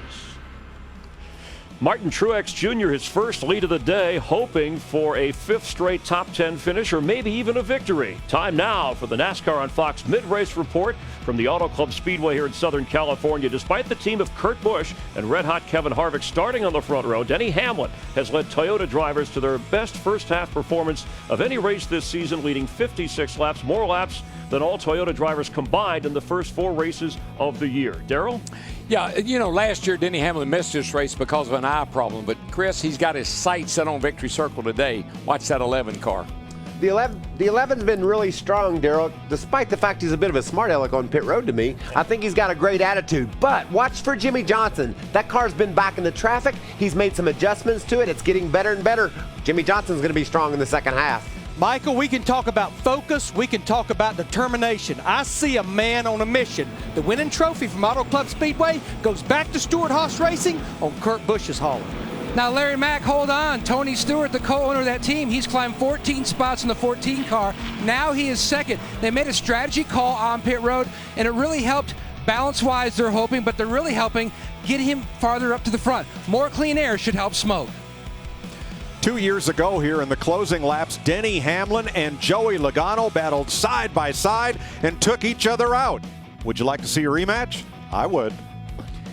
Mike, Kevin Harvick chasing history. If he has a top 2 finish, he'll set the record for starting a season with 5 straight and then stay on course for Richard Petty's record of 11 consecutive finishes, either first or second. It's a track known for fantastic finishes, Hollywood-type endings. That is the NASCAR on Fox mid-race report, live from the Auto Club Speedway with Kevin Harvick going for his 3rd win of the year.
Just past halfway and getting ready to restart. 12 cars just took the wave around, and that will put Brett Moffitt, Greg Biffle, Jamie McMurray back on the lead lap, along with Cole Witt, David Gilliland, and Ricky Stenhouse Jr. The free pass was Casey Mears. Larry, I'm a little nervous about those two tires starting up front. What do you think? Yeah, I think it's a short-term game, a long-term loss, because I know we only ran 6 laps, but already they had slowed down a second and a half to second and 3/4. Martin Truex Jr., though, not having the greatest time on pit road today, with the exception of making up 14 spots by going with just the 2 right side tires. He was 15th and Stewart was 16th when the caution flag waved. So a big gain for them. Now right behind them, we listened in on Kurt Busch. Were you running Saugus in 3 and 4 down there on the apron? Yeah, I was trying to get a little distance ahead of them. It's got some grip down there, but it chews up tires. 10-4. You probably never raced Saugus, did you? No, but I know the old cliche about turn 2. Now, Saugus was a little speedway out here in California. It was a short track, and every time Hollywood wanted to make a movie and didn't have a big budget, they went and they shot film at Saugus. It could be Daytona or wherever. It looks a lot like a parking lot.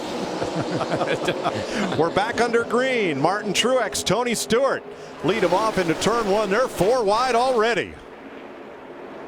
Kurt Busch threads the needle, and here comes Harvick, and they're going to be 1-2 by the end of the back straightaway. Yeah, and Tony Stewart cannot get out of the way in that 14 car. No, I didn't feel good about that 2-tire call. I know it looked good for riding under caution, but didn't look good when the green came out.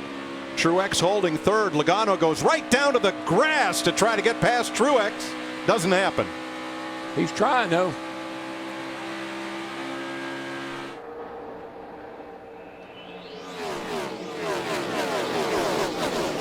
Clint Boyer shoving the 2. Keselowski past the start-finish line. He gave him a big push down into turn 1. He had the back wheels of that 2 car off the ground.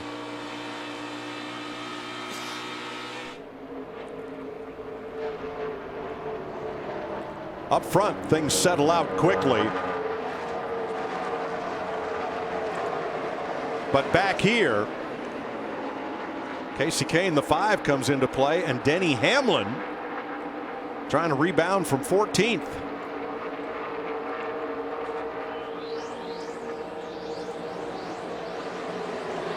Hamlin trying to complete the pass on Kane, and that's for 13th position. Joey Logano still battling for 3rd with Martin Truex as Austin Dillon comes to pit road under the green flag. 2 laps ago, Clint Boyer gave Brad Keselowski all he could handle coming off turn 4 here. I was watching Keselowski. I mean, his hands looked like he was chopping wood. That's how loose he was with the 3 wide, look you're at in the middle. 4 wide, 4 wide, 4 wide. He had his rear wheels off the ground. Jeff Gordon moves up past Boyer. Gordon back up into the top 20. And Chris Buescher, who is subbing for Brett Moffitt, who is subbing for David Reagan, who's away subbing for Kyle Busch. Anyway, it's Buescher making his maiden voyage in the number 34. He is back on the lap, racing for position. Jamie. Well, Mike, I'm glad you said that, because it's a long list of the subs, and the reason why Chris Buescher is making his Sprint Cup Series debut in that 34, doing a nice job. Finished in the top 5 yesterday in the Xfinity Series. Said he was nervous about the race today. He got the last-minute call on Friday. Doing a nice job. He's up to 20th right now. Been very good in and off of pit road, and he's holding the pretty wheel here on the lead lap. Yeah, and back to Chris Buescher as we're looking at this battle here, and this is a battle for right in there about 9th to about 12th, but Chris Buescher did not find out but about 4 or 5 hours before practice that he was going to be in that car. Yeah, Buescher's doing a nice job, but so is this 33 car. This kid Scott's doing a nice job today in this 33 car. You've got to think, Darrell, they had this race circled on their calendar for Brian Scott, because he has been a top 15 car all day long. Harvick drawing a bead on teammate Kurt Busch into turn 1 at 201 miles per hour. Yeah, you get a nice little draft off the car in front of you down this front straightaway. Not like you do at Daytona and Talladega, but you do feel it, and it will help you close the gap. Now, Darrell, as a driver, what do you do when you know your teammate has a lot of talent and, like Kevin Harvick, Kurt Busch, the exact same setup that's under your car? Well, right now you don't do anything. Right now, you know, it's teammates. He's your teammate right now. He will be your enemy when we get down the end of this race. All bets are off if there were 2 or 3 or 5 laps to go. You treat him like you did anybody else. Talking about giving a shove off in the corner. Kevin Harvick in the 4, you're riding with him. He gave his teammate Kurt Busch in that 41 a little shove off into turn 1 then. Jamie, what about that second place car? Well, after that round of pit stops, it made me realize Kevin Harvick he hasn't had the best stops that we expect from him. He's lost positions each time. The last one, they were a little slow with the jack on the right side, and he's also not getting a launch out of his pit box. But he came on the radio and told his crew, hey guys, hang in there. We're going to be fine. And he kind of chuckled, and then you saw the launch he got on the restart. He has a good car, and he knows it. He's had a good car, and he knows it for about a month now. Ryan Scott runs up behind Ryan Newman. Takes to the high side as Carl Edwards and Jeff Gordon come into play. But you know what I really like? The 41 to 4, they say they're identical setups. That means if the 41 is faster than 4, they can find out what they are doing air pressure wise, wedge rise, and make some changes on the 4 car. So I like having a teammate that I know exactly what he has and what he's doing. 11th place here, Denny Hamlin trying to get back to the front as he fights off Kyle Larson. And a couple spots behind them, Brian Scott, Jeff Gordon. Now up here at 7th place, Martin Truex, Paul Menard. Truex has been able to hang in there pretty good with his 2 tires there, a lot better than Tony Stewart did. Yeah, he gave up a few spots there in the first few laps, but he's kind of settled in right here at 7th. And now Paul Menard in the 27 car all the way to the bottom of the racetrack. Paul's been solid since the drop of the green flag in that 27.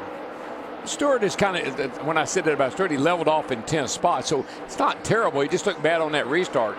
They were going by him left and right. We had 88 laps to go and figured that'd be a good time to set up for a nationwide inside ride with Dale Jr. in the 88.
Still up there.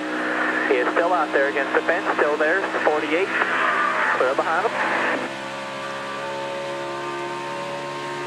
Now, just before we rode along with Dale Jr., he ran his fastest lap of the race at lap 106. But if you listen to the engine, and this is where you've got to be able to get back in the gas and stay in the gas. And you hear Junior, he eases down on the throttle. He doesn't just get it wide open, and then he has to lift in and out of the throttle a little bit on corner exit. These cars, the way these engines are this year, you've got to be able to get that thing wide open and stay in it if you want to run a fast lap. See Casey Kane in the 5 there. He restarted under that last caution back in 13th. Lost a lot of ground now. He's trying to fight his way back. Here's another driver, Denny Hamlin in 11, trying to fight his way back, Jamie. And Denny Hamlin started this race really strong, led 56 laps. Now he's just saying it's not very good when he gets in traffic. And you guys noted that restart. He didn't have a good one, and he's pretty frustrated right now. Yeah, he's dropped to 10th. Tony Stewart has fallen from 2nd to 11th. The 2-tire call for the number 14 did not pay off for Stewart as he drops down, and here comes Kyle Larson, last year's runner-up in this race. Matt? Mike, you mentioned last year he almost walked away with the win, and they really tried building on that throughout much of the 2014 season. And Chris Heroy told me that now their expectations are so high when they finished 10th a week ago. That was a disappointment. Right now, he's been fighting a very tight race car every single run. He's adjusted from inside with a track bar adjuster and also on pit road. They can only get it to a certain point, and then he just has to level out. You know, when I can understand dirty air when you're up behind someone or even someone in eyesight, someone close by you. I can understand dirty air off the car in front of you, but once you get spread out, where's the dirty air? I mean, you know, what if you're leading or running fifth? If there's nobody in front of you, where's the dirty air? So I don't always think you can blame everything on just, well, I'm in dirty air and I can't go anywhere. That's why Denny Hamlin's got to work so hard to get past Brad Keselowski, because the next car is about 2 seconds forward of him. He'll have some clean air to work with now as he moves up to ninth. Kurt Busch, Kevin Harvick out front. Kids enjoying the race in Fontana. He went that way.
The Auto Club 400 is presented by KFC, the world's best chicken. How do you, KFC?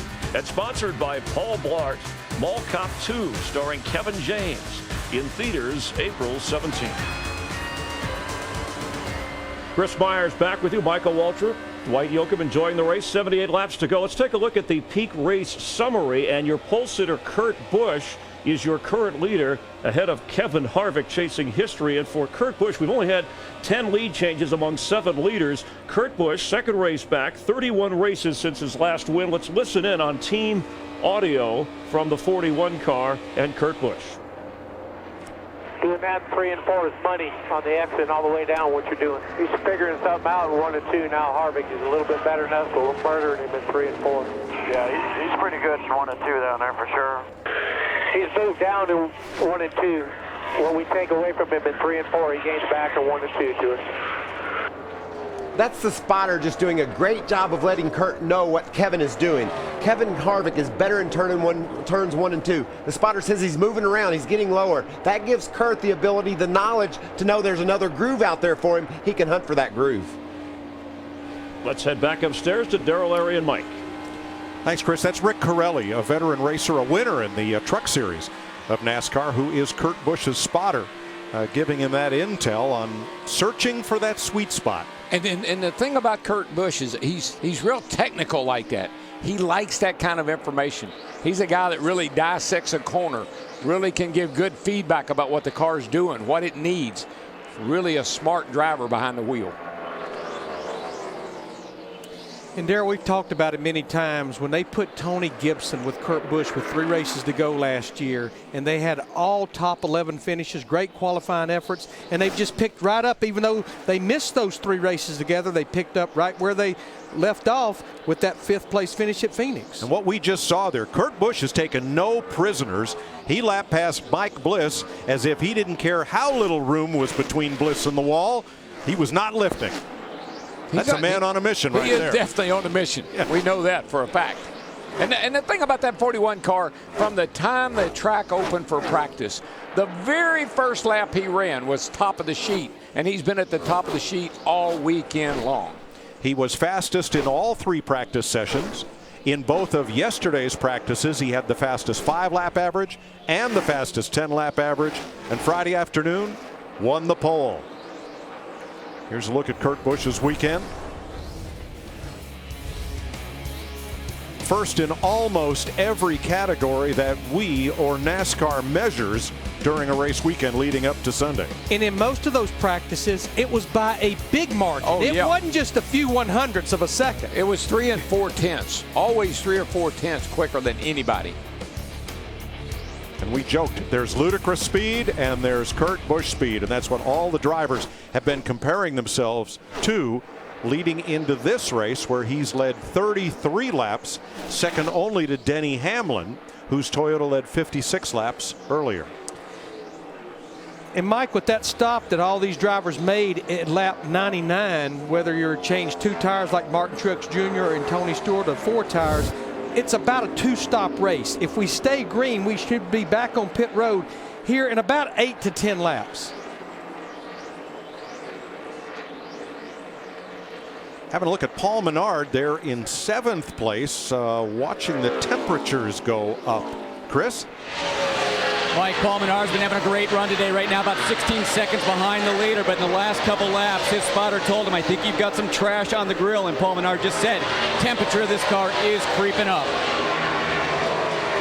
You know, Larry, I continue to watch the 78, wondering how those 2 tires are going to hold up and if he's going to fade or not.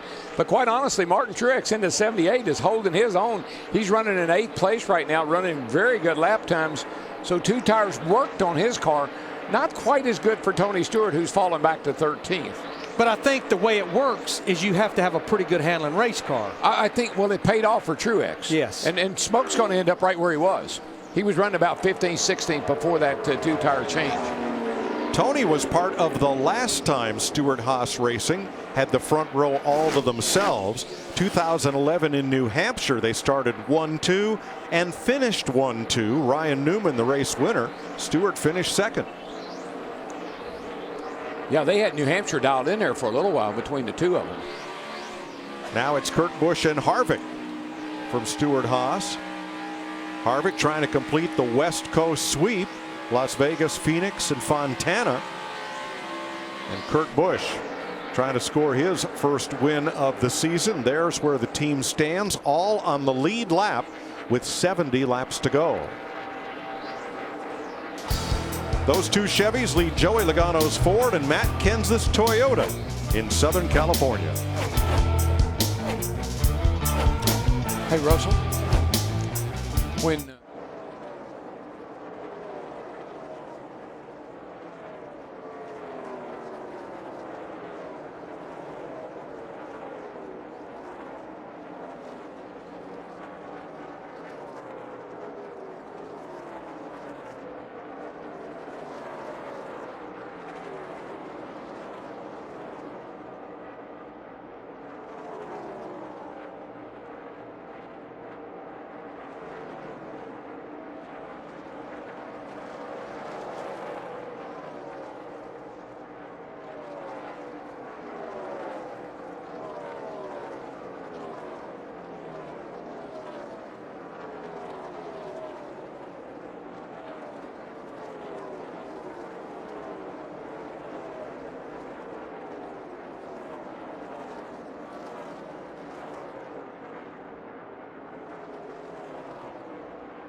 Glad you're enjoying NASCAR on Fox, live from Fontana, California, the Auto Club Speedway with Michael Waltrip, Chris Myers. Time for a KFC race break. And if you've been watching, keeping a close eye, they started up front. They're still up front. Kevin Harvick chasing history. His teammate, Kurt Busch, in his second race back from the suspension, finished 5th last week, is the current leader. Wouldn't that be ironic if he's the one who keeps Kevin Harvick from winning again? But we know they call Kevin Harvick the closer for a reason, and he's closing in on Kurt Busch right now. That 4 car is strong. Look for Kevin to be tough at the end of this race. Meanwhile, Dale Earnhardt Jr., who started 17th, remember last week had the tire problem, did not finish, but 3 top 5 finishes in the previous 4 races. He's moved up into the top 5. Yeah, just cracked the top 5 for the first time today, Chris. And what's impressive about this, he started in 17th. He's been in traffic all day long, fighting that car. These cars at this racetrack are a handful when the air is disturbed. He's fought his way through that into the top 5. Conversely, Denny Hamlin, when he was out front, he looked like he was unbeatable. Slid had a bit of a problem in one of his pit stops, lost some track position, and has not been able to recover from it. Hamlin has led the most laps today. The last time he led the most laps in a race was 2 years ago at Bristol. He did not win that one. Of course, his last win in Toyotas was at Talladega last year. We have pit stops coming. And the closer is closed. He's there. In fact, he's trying to take the lead from Busch now. Watch for Hamlin, these Gibbs cars, to make some time on these pit stops. They've been really good. Let's on check pit road. in with Matt Yoakum and Kurt Busch. Chris, besides battling the lap traffic, he's also battling a car that the balance has gone away. Kurt Busch telling his team he has smacked the wall. Rick Corelli looking at it to see how significant a hit is.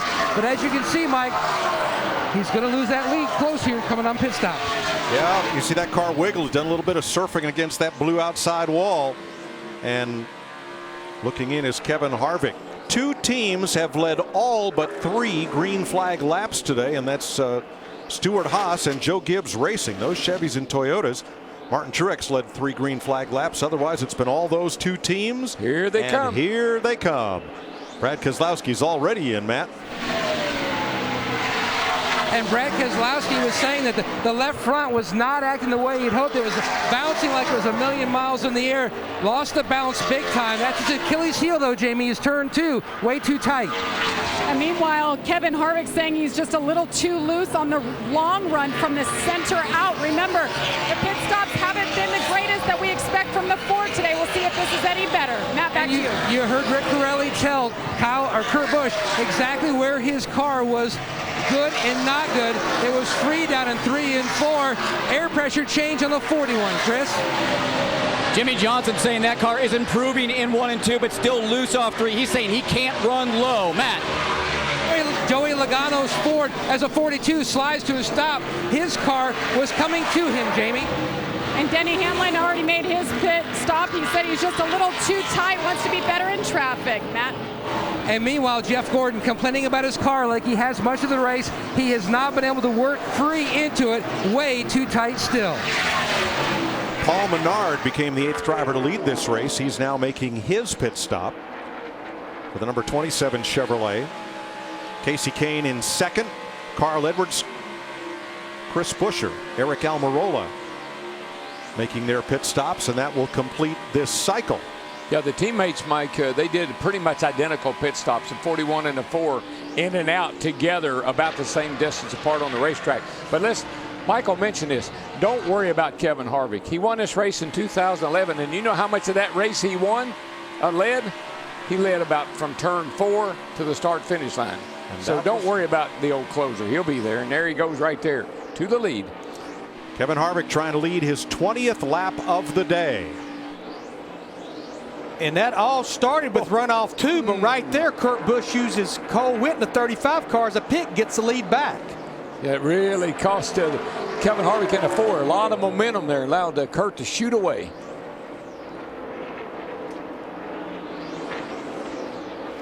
Boy, Busch gets away by 0.7 of a second. And Harvick has to deal with the traffic. Brian Scott on the left. Right behind Ricky Stenhouse. Yeah, the C's kind of parted for Kurt Busch in the 41, and they closed up for Kevin Harvick in the 4. But I think Kevin might be a little quicker than Kurt right now. We'll see if he can catch him running back down and maybe get a fight for the lead here.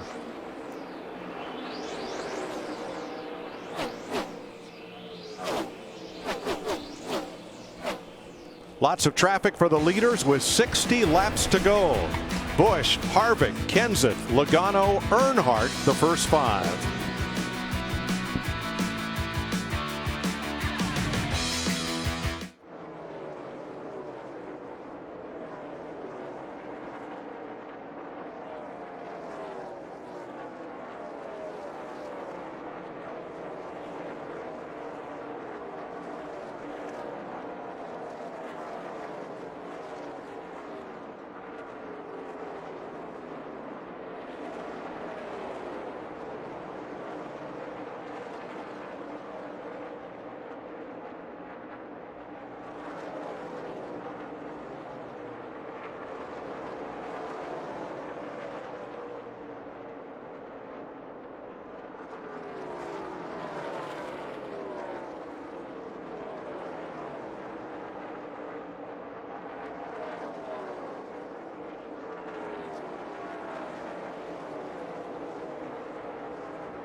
The Auto Club 400 presented by KFC is sponsored by Sprint. Bring us your Verizon or AT&T bill and we'll cut your rate plan in half. Visit sprint.com/half price. And by Nationwide. Nationwide is on your side. 56 laps to go in Fontana. There's Kevin Harvick back in front of Kurt Busch as you watch our aerial coverage from Goodyear. Everything they learned making tires for the grueling demands of NASCAR inspires what rolls into yours. Goodyear, official tire of NASCAR. Sprint will cut your rate plan in half. Denny Hamlin has led the most laps today. Kurt Busch about 8 laps back of that. And you can bring Sprint your Verizon or AT&T bill, turn in your old phone. They'll cut your rate plan in half at a Sprint retail store or at sprint.com/half price. 55 to go. Let's go back and have a look from the Goodyear blimp. Felt like when they came out of the pits this last time, the 4 car was just a little bit faster, Kevin Harvick, than the 41 of Kurt Busch. And he gets a nice run right here. He doesn't even fight him. Kurt sees him coming, lets him go. Fender look good, buddy. No damage at all there. Good. And 4 of the cars just got a mysterious tight on exit ever since that happened. It just scraped it just a little bit, but it didn't buckle anything or bend anything. Well, obviously the first part of that race car that sees the air are the front fenders and the nose. Anything you do to disturb that, it's going to hurt the front downforce. It's going to make the car not turn as good, and that seems like that's what he's complaining about. It may be, Larry, but I've looked that car over going by here in front of us, and I see absolutely nothing wrong with it. I think the 4, I'm watching lap times, and the 4 is running some of his best lap times that he's run since earlier in the race. So the 4 has gotten better. I don't think the 41 has gotten worse. Last time by, Harvick was half a second faster on that lap than Kurt Busch, and this time it's 0.6 of a second. 14th place, Carl Edwards, Casey Kane. Carl having a quiet day. riding along back here in 14th place. You know, he wrecked his car in practice qualifying run, and this is a backup car. Carl said he liked it. He said the car is as good as the one I wrecked, but you could pick it up a tad here running in 14th right now. Right behind him comes Casey Kane. Chris? And Casey Kane kind of having one of those turnaround days. It reminds me of Atlanta. Wasn't happy with the car for the first half of the race, but he and his crew chief Keith Rodden have just been working on it all day long and making improvements. He's saying right now that car, it's the best it's been all day. You know, we've talked about the job that Matt Kenseth has done getting to on and off pit road and the job that his 20 crew they've done. Under that green flag cycle, they gained 2 seconds on the racetrack with an 11.7 second stop. That's one of their slower stops of the day right there, because they've been pretty much around 11 seconds flat. When I watch their stops, Larry, they are so coordinated. They go around the car as a group, they come back to the left as a group, and the car leaves. I mean, they're really, really orchestrated well. All right, with 52 laps to go, let's update our leaders, beginning with Jamie. And you guys mentioned the fast lap times before it's turning right now. Kevin came on the radio just now and said, this car loves clean air. It's like a completely different car. They made an air pressure adjustment, and that was it last stop, Matt. Jamie, Kurt Busch has gained about a half second, but we were talking earlier about how he was able to manage his car even when the balance wasn't the best. But he told his team a moment ago, Tony Gibson, that the car is really tight and it's very difficult at this point. Right now he's trying to change his line and also use that track bar adjuster to see if that will help any. This is an important run right here to the finish. Today is Kurt's most laps led in one race since joining Stewart-Haas Racing. Currently, he is second to teammate Kevin Harvick by 0.7 of a second.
The Auto Club 400 is presented by KFC, the world's best chicken. How do you, KFC? Caution flies with 47 laps to go here in Fontana, California. Here's your Auto Club race summary. Denny Hamlin has led the most laps of this race, 56. Kevin Harvick, 7 straight top twos, trying to improve on that. And Kurt Busch makes his second start of the season, running second. Debris on the front straightaway is the reason for this caution.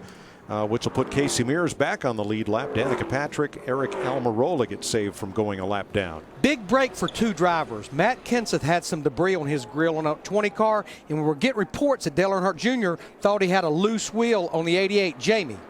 Yes, and he radioed to his team, loose right front, I'm almost positive. And they were saying, just stay out as long as we can. And then they got the caution. It was perfectly timed. He's going to come in and change 4 tires. No changes, no adjustments to the car. Chris? And Matt Kenseth getting very lucky because he said the temperatures were going up on the 20 car. He's been saying that the overall grip on the racetrack has been going down, but the balance of the 20 car is still good. Jamie? Kevin Harvick very happy this run, saying the car loved being out front. They're going to try to hang on to that lead.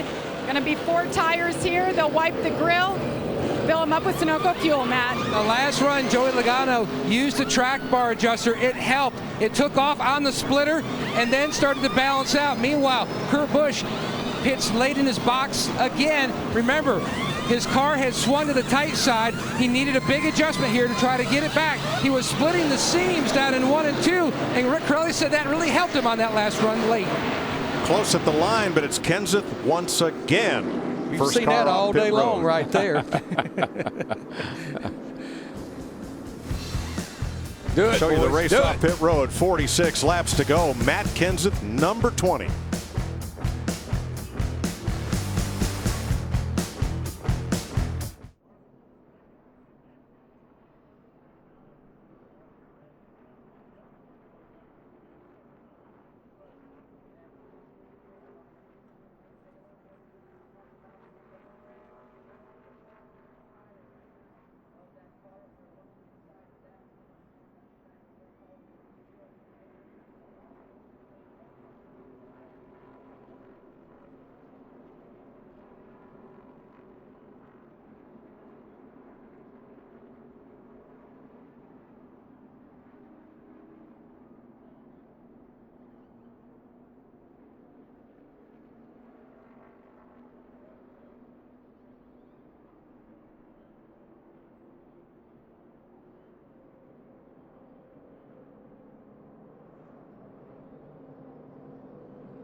If I could race against 4 limiters, I don't know. I don't know very many celebrities that would take me up on that offer. Well, just because of Days of Thunder, you got to go to Tom Cruise. It's a cool trick already. Tom Hanks is probably one of them. Nobody. Elvis, if he was alive. I wouldn't go 5 wide with anybody that doesn't do this professionally. I don't know. I think Will Ferrell, since he does a little bit about stock car racing. Eric Stonestreet's here. He drove the pace car. He's up on Kevin Harvick's pit box. Alyssa Milano, big race fan and part of the goings-on here. Dwight Yoakam waved the green flag to start the race. Denver Bronco TJ Ward is in the pits. John Force, Courtney Force, and the American Idol finalists are all on hand to see how this sorts out with Matt Kenseth back in the lead after pit stops. We can't go on together with these suspicious minds, I'm just telling you. Kurt Busch, Kevin Harvick, 2-3, then Jimmy Johnson in the 4th spot. That pit crew has done a great job, but Joey Logano has been called by NASCAR's pit road officiating system for an uncontrolled tire Our Fox NASCAR rules analyst, Andy Petrie. Yeah, Mike, it seems like the uncontrolled tire penalty is one of the ones that the teams are struggling with a little bit. They have to take that tire from the outside half of the pit box to the inside half of the pit box in a controlled manner. And that means to keep control of the car. They don't have to actually have their hand on it, but they have to make sure it's under control. If they don't, it's a start at the tail end under caution or a pass-through penalty under green. We've seen that. It got David Reagan earlier under green, and now it's getting the 22 car of Joey Logano. That looked borderline to me. Well, thanks, Andy. You've got to control it, especially in that outer half of the pit box. Yeah. Have that tire under control. They're looking at it from a lot of different angles than we are. So. And the report from the 88 was that the left rear wheel was not fully tightened on Dale Earnhardt Jr.'s car. So, case point, that caution was a big break for Dale Earnhardt Jr. Now that under green, they have rectified that on this pit stop. Yeah, and a great break for the 20 car too, because he was going to have to get that debris off his grill, or he was going to be in trouble. We've got the wide open spaces of California Speedway this week. We go to NASCAR's shortest, tightest track, and we can't wait next week. Next week, we head to the tight confines of Martinsville. The paperclip leaves no room for error. And to survive, it takes determination, stamina, and most of all, guts. Who will avoid disaster? It's a NASCAR classic, and it's only on Fox Sports 1. One of NASCAR's original tracks and one of our favorites. If you're claustrophobic, you might want to stay off the track at Martinsville. It'll be on Fox Sports 1. Go to foxsports1.com and use the channel finder to find out where you'll be able to watch the race next week. Well, you just saw Joey Logano on the 22 car leaving pit road. He's got to start at the tail end of the longest line. So what Todd Gordon, his crew chief, did, brought him on the pit road and went ahead and topped him up with fuel. Still, no driver can make it to the end. They're going to be anywhere from about 6 to 10 laps short of the end of this race as far as making it. 7 drivers took the wave around for this stop. Here's Kevin Harvick's team. How close are we on fuel here? Not all that close. So we're to the good or not making it? 3 laps short right now. 3 laps? Let me think about that. That's 6 miles. 6 miles. That's 1 gallon of gas. A little over a gallon of gas. Can I save you a gallon of gas? I don't know. That has Call the Auto Club written all over it. How short are we, bud? We're right there, right on the mark. Oh, okay. Yeah, see? Matt Kenseth is so calm. I love to listen to Matt. He's out front. Can he stay there for 42 more laps? Green flag as he and Kurt Busch bring them back to green with Harvick and Johnson and Keselowski behind. But I do think it's very interesting that the 20 is right on the money and the 4 is 3 or 4 laps short. 3 sounds like. So that'll be interesting to see how this plays out. Denny Hamlin back in it. Hamlin in 5th place, battling Keselowski.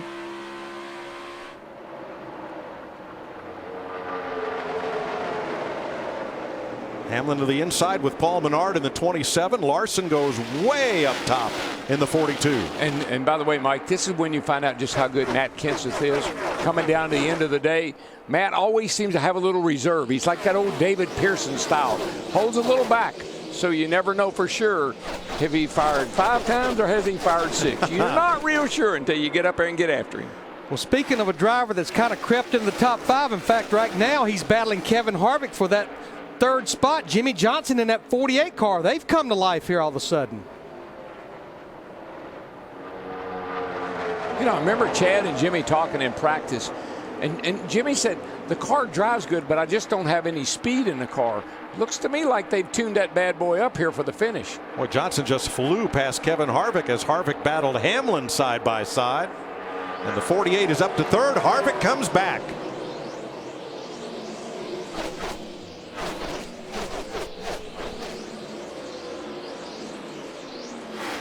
Jimmy Johnson looking for a home track win while Kevin Harvick is trying to complete the West Coast sweep. And Johnson's doing something I haven't seen very many people, hardly any, able to do, and that was run the bottom of 1 and 2. Haven't seen anybody using the bottom groove down there, and he used it effectively and actually gapped the 4 car a little bit. Johnson mid-track in 3 and 4. ekes out a few more feet as he tries to keep Matt Kenseth and Kurt Busch from getting away. Yeah, Mike, those two drivers at the front, they don't care about a hometown win. They don't care about a sweep. They just want to go to victory lane. Matt Kenseth and Kurt Busch.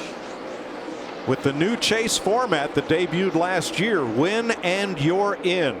Every regular season win is a ticket to the playoffs, and there's no other major sport that can say that. I tell you, the 4 cars backing up right now, though. Here goes Brad Keselowski in the 2, getting by Kevin Harvick here. He's going to the bottom and making that pass. And again, the 48, they've stepped it up a notch. All of a sudden, Harvick finds himself in fifth spot.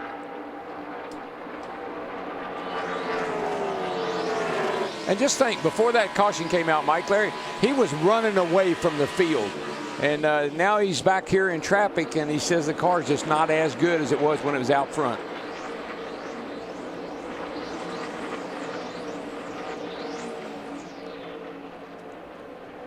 Each week, look for the race day Advance Auto Parts Spotlight. Today, they caught up with Jimmy Johnson on Fox Sports 1 on NASCAR race day.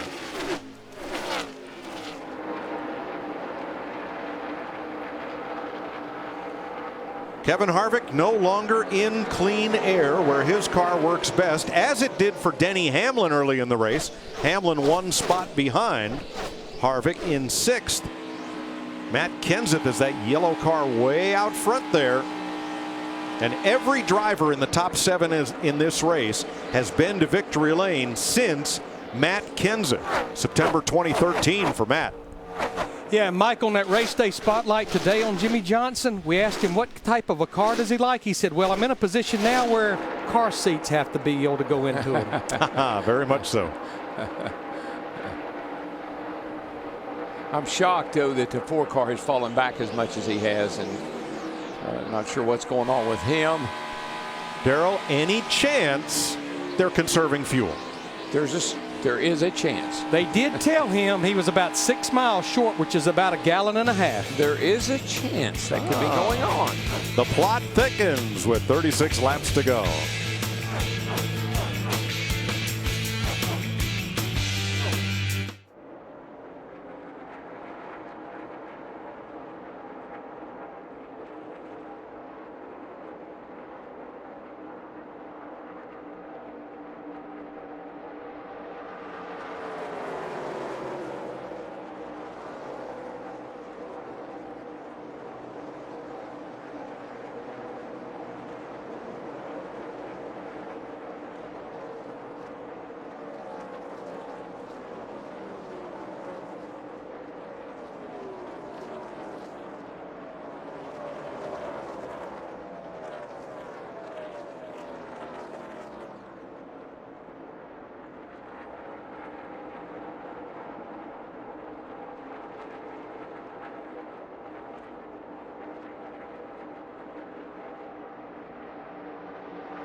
Sprint will cut your rate plan in half. Bring them your Verizon or AT&T bill. Turn in your old phone. They'll cut your rate plan in half at a Sprint retail store or sprint.com/half price. Joey Logano rebounding from his penalty. Biggest mover since the restart. As we are watching the lead, Matt Kenseth has a lot of company from Brad Keselowski, Kurt Busch, and Jimmy Johnson. Here's your Advocare race summary with 33 laps to go. 27 cars on the lead lap. There were a lot of them took the wave around on that last caution. 14 lead changes among 8 drivers and 4 cautions now for a total of 20 laps. That's your Advocare race summary. With 4 cars all clustered within 1 second and 32 to go, and right behind them, you're not worried about Kevin Harvick, are you? Not anymore, because exactly what you asked me, and it's exactly what he's doing. He's riding behind this group of cars in front of him, getting the benefit of some draft. He's able to keep up with the back of this field and save that fuel that he needed to get to the end. I really think that's what's going on with the 4 car now. Side by side for second, Kurt Busch trying to power on the outside past Brad Keselowski, and does so exiting turn 2. But the thing about it is, what we do know, the 20 car says he's good to go. That's why he's leading this race and driving as hard as he wants to. Now Keselowski's teammate had an issue on their pit stop under caution. Andy Petrie. Yeah, guys, we heard Darrell talk about how this was kind of a close call, but if you watch that right rear tire, they cannot just hand that thing off. They can't shove it towards the wall. The crew member has to have contact, not physical contact, but control of that tire until it's on the inside half of the box. That's what caused the penalty for Joey Logano, and now he's trying to work his way back to the front. Could this penalty become an advantage, Andy? We hear how close guys are on gas. A lap or 2 short. Matt Kenseth right on it, leading the race. Logano comes to pit road after the penalty, tops his tank up, and now he's got a little bit more gas than the rest. Could he turn it into an advantage, you think? Well, possibly, Michael, but it's just a little bit of fuel. He had that 1 lap under caution that he could come back in, get just a little more fuel. So if he was close, it might put him in the safe zone. I tell you how many times I just wanted a little bit more fuel, just a little bit. Thanks, Michael. Well, Joey Logano has 3 less caution laps run under that fuel tank with the topping off. Now, Denny Hamlin, he's been surfing up against the wall. Ooh, yeah, and he's stayed in a pretty good ways there too. That's a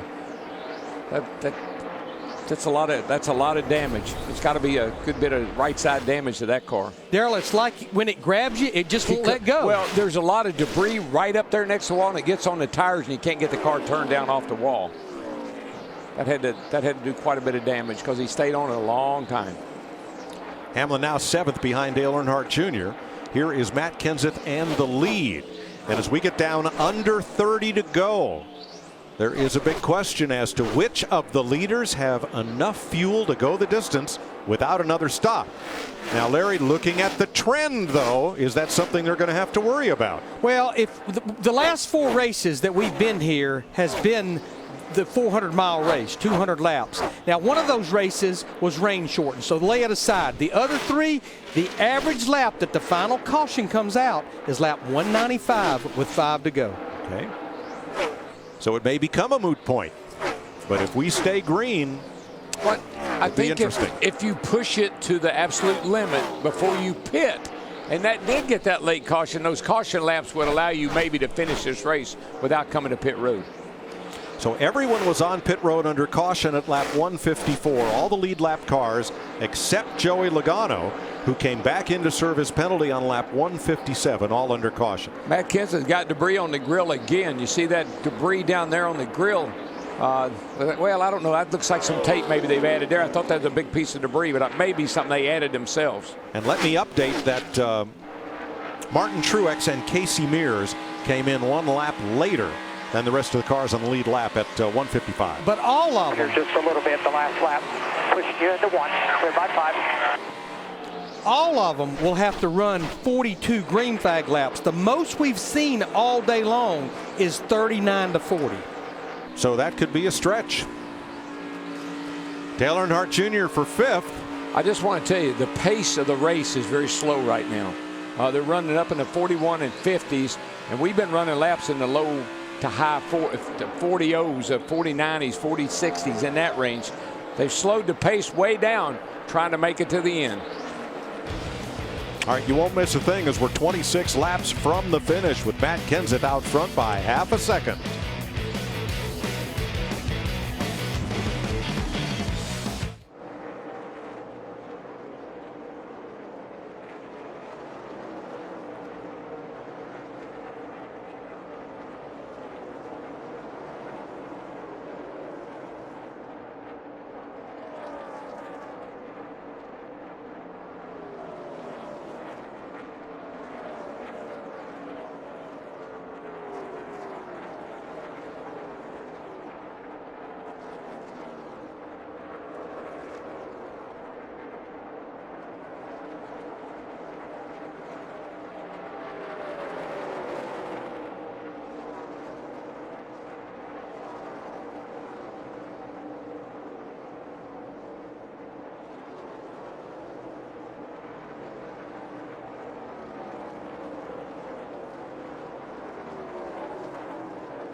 Welcome back to Fox NASCAR coverage from Fontana, California with 21 laps to go. Matt Kenseth's Toyota leads Kevin Harvick's Chevrolet by half a second. Here are 3 things you need to know. Matt. Next week marks the year anniversary of Kurt Busch's last win in this 41 car at Martinsville. Now 13 of his 25 career wins came when he led 100 or more laps. Right now he's led 48, but right now also the concern is on fuel. He's a lap and a half short from the finish running in P3. Jamie. And behind him, remember, Kevin Harvick has won the first 2 races of this West Coast swing. I just asked his car chief, is he saving gas? He said absolutely not. He is going for it. For him to complete this West Coast sweep, well, you'll have to wait about 20 laps. Chris?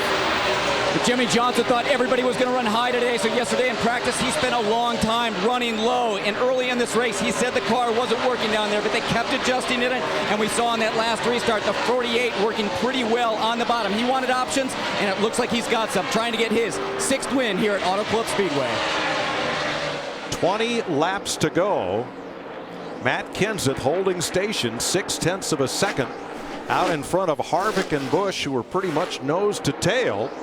Does anybody have enough gas to get to the flag? Well, I think it's interesting that the 48 is going to be real close. I believe it, maybe even the 88. We don't know about these guys. Let's see what they have to say.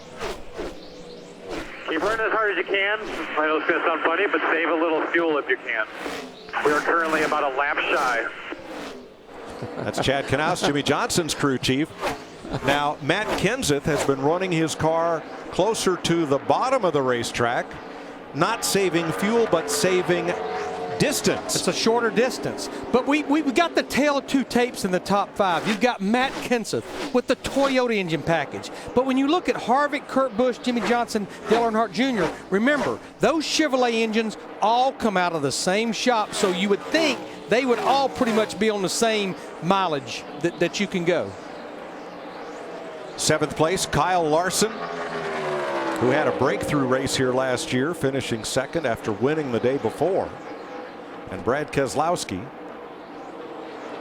Mike Bliss down on the bottom of the racetrack there is on fresh tires. Just made a pit stop a little bit ago and able to hang with these lead lap cars pretty much. Now, you asked me the question, can anyone make it? Remember Andy Petrie and Michael Waltrip's conversation. This may be the guy that can make it. Joey Logano in his 22 car restarted 26 after the penalty. He's worked his way up to 13th, which that's kind of a moot point where he's at. Yeah. It's can he make it on fuel? Yeah, there's people in front of him that probably can make it. So I don't know. He's going to make it, but I think there are other people that will too. And if not, it'd be the first time I'd ever seen a car get penalized all the way to victory lane. Well, you get a wave around or whatever, you know, sometime it works out. Now, Martin Truex in 9th. He pitted 1 lap after the rest of the lead cars. But another good day for the 78 in the top 10. Struggled a little bit there. Cole Pern made a great call, took 2 tires, got him up in the top 10, and he's been able to hang in there ever since. Now, Matt Kenseth's not saving anything. He has extended his lead to a full second now over Harvick and Busch.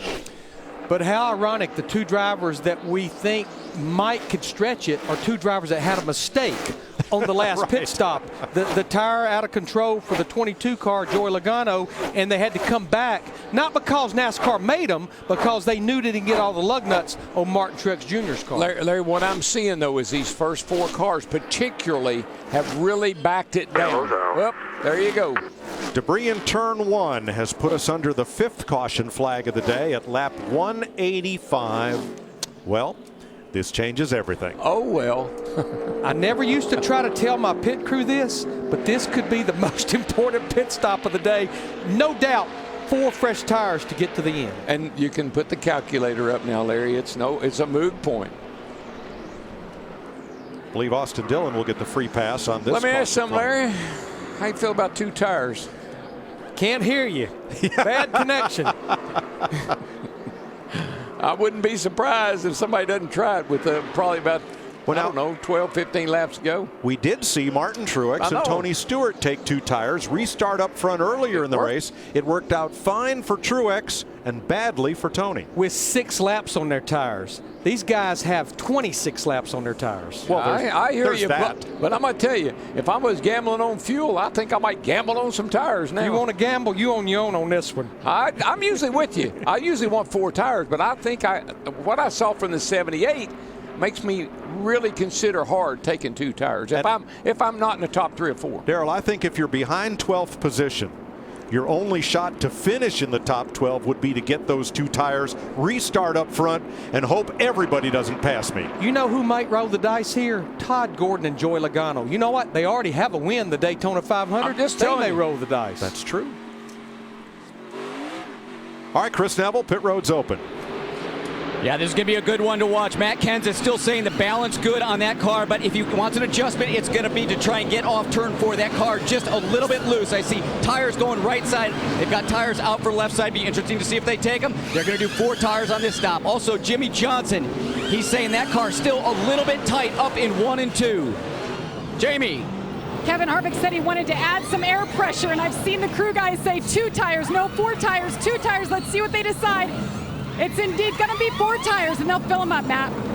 No debate in the 41 pit. 4 tires. Now watch Rick Pigeon. He will help pull the tire to help save time. Barely fuel in the 41, Chris. Matt, problems on the 20. It sounds like Matt Kenseth broke an axle. Broken axle trying to exit his pit box. Yeah, he was slow out of the box, and of course he's creeping down pit road right now. So probably you're right. Broke the axle. Well, there's a group right there. They've kind of had an up and down day on pit road. Kevin Harvick's number 4 crew, but they won the battle off pit road that time, especially with the issues that Matt Kenseth had with his car. Let's show you what happens to Matt Kenseth. The transition from the concrete pit box to the asphalt pit lane can be a tough one. Oh, yep. Never made it out there. Broken axle. Never made it to the asphalt. Kevin Harvick's team gets to celebrate. And they broke the sound barrier. And there were no gamblers either. 4 tires for everybody. What a heartbreaker. Oh, Larry, I knew they'd take 4 for tires. Jason I just Radcliffe with and you. Matt Kenseth and crew. Yeah.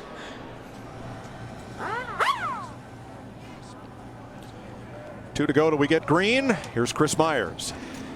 Mike, a quick recap. The Stewart-Haas teammates with Kurt Busch on the pole and Kevin Harvick starting on the front row. Neither one of these drivers has fallen back further than 6th place. Jimmy Johnson, who's never led, highest he's been is 3rd, had a little incident with the wall. Lap 23, David Reagan. Remember, still in that 18 car for Kyle Busch, who's won this the last 2 times.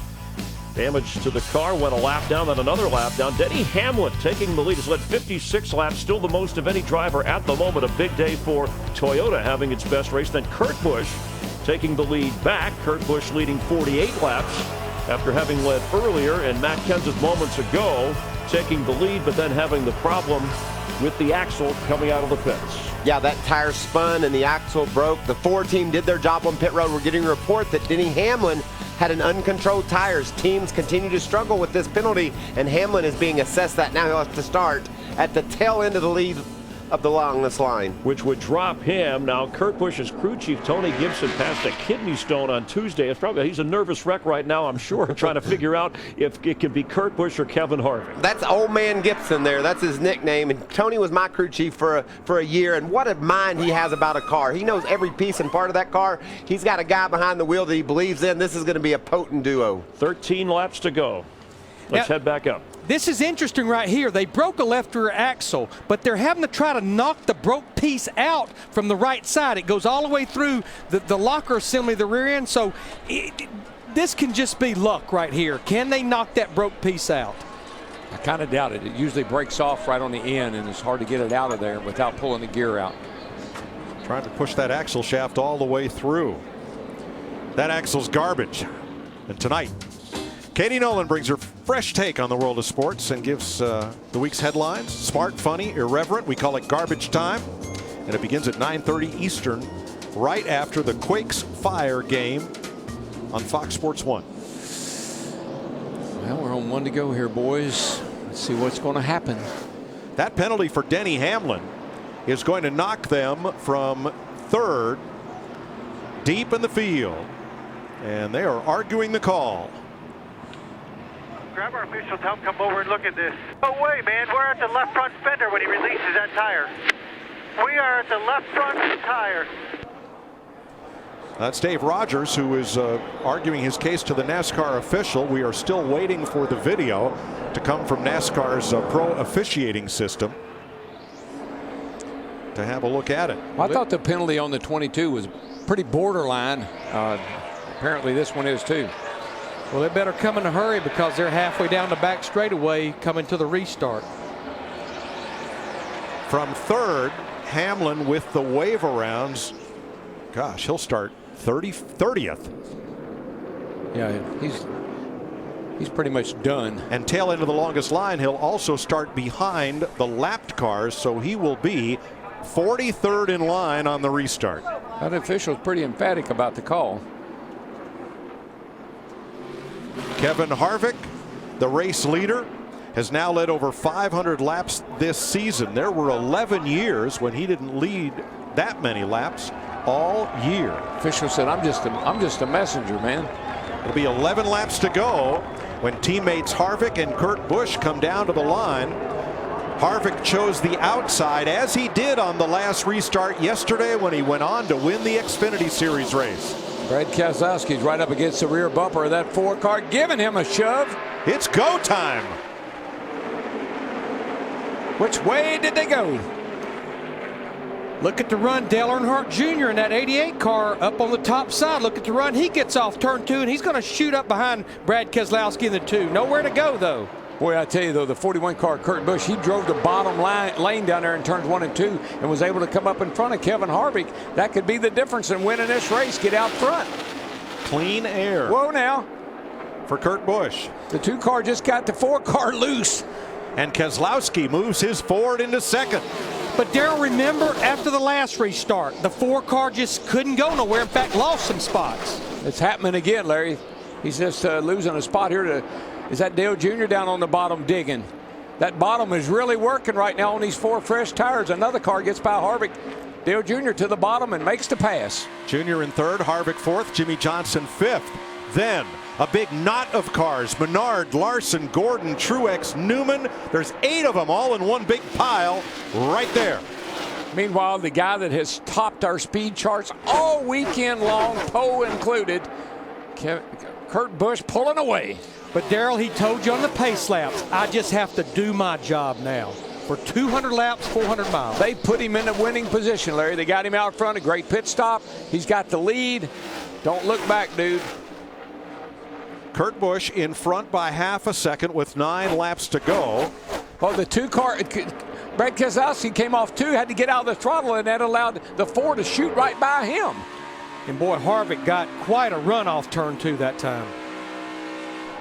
It'll be 8 to go as they come to the line. Andy Petrie, let's review the penalty to the number 11 of Denny Hamlin. Yeah, I have to agree a little bit with Darrell that the Joey Logano penalty was close. But after looking at this one on Denny Hamlin's crew, this is not close. This is absolutely an uncontrolled tire. They don't really have an argument here. I agree, Andy. That was out of the box. Right front tire went outside the pit box. Hamlin restarted in the back, and Kurt Busch's lead has disappeared. Yeah, Kevin Harvick was right on his bumper exiting turn 2 with 7.5 to go. We've seen that 4 car, Kevin Harvick, take a couple of 3 laps to come in, but when it does, adios. Look at him dive to the bottom right here. Can he slide up in front of Kurt? He's trying. They're side by side. Can't quite make it. Harvick wants to complete the West Coast sweep. He's already qualified for NASCAR's Chase playoffs. Kurt Busch with a win would do so, but don't expect Harvick to give it to him. But it was our theme at the top of the show. Can anybody stop Kevin Harvick? We thought it could be his teammate Kurt Busch. Keselowski falls back to the clutches of Jimmy Johnson. That fight is for 4th place. I think it really right now it's a battle of wills. I mean, we know Kurt Busch wants to win a race in that 41 car and be Chase eligible. We know that Kevin Harvick is already in the chase. So we'll see who can prevail here at the end. And Darrell, what I'm seeing right now with Kurt Busch in the 41, as long as he's got a little distance, he seems to be running right up against the wall now. Kurt just ran a 40.39. That's a really fast lap.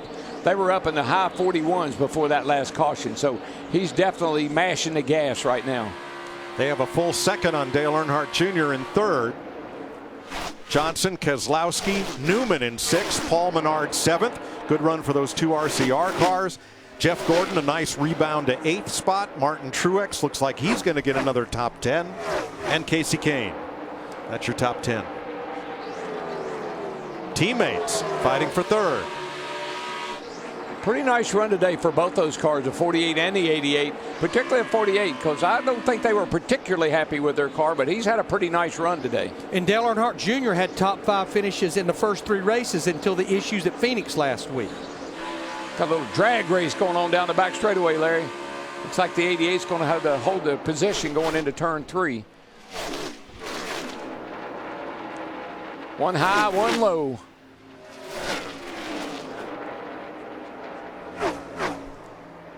Harvick knocks a 10th off Kurt Busch's lead. Running out of time. I don't know, a 10th ain't going to do it. It's going to take a big... Kurt's going to have to make a bit of a mistake, and Kevin's going to have to capitalize on that. Jeff Gordon loses a spot to teammate Casey Kane. Back at 8th and 9th. And when you're running that high line right up next to that wall, all it takes is just a slip. The car slips a little bit, and you got to get out of the gas. And here comes Harvick. He got a great run off turn 2, and it showed up all the way down that back straightaway. He's looking. He's getting that nose on there, getting clean air on it, trying to make that nose stick. He's looking under him. And Kurt Busch is looking in his mirror saying, where did he come from? I just think there's a number of things going on in that 41 car. Talent, determination, and the will to win.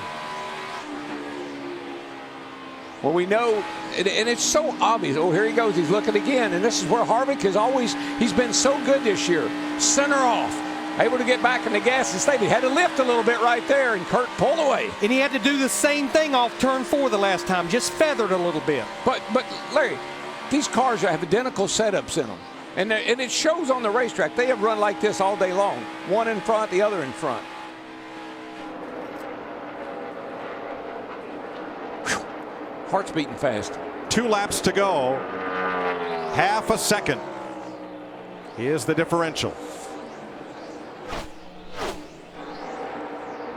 You know, a lot of times a driver will make a run at you and give you all he's got and see if you can hang or not. Yellow's out. And caution is out. Never mind. We have seen it. Listen, you talking about a cluster. You wait till you see this restart. We've seen them down in 1 and 2, 3 and 4 wide. Wait till you see this one. You're not going to believe your eyes when you see what happens in this next restart. And it'll be a green-white checker. Debris in turn 4 is the reason for this caution flag. And it came with a lap to go. There it is. Tony Gibson, Kurt Busch's crew chief. I think he just passed that kidney stone. Right there.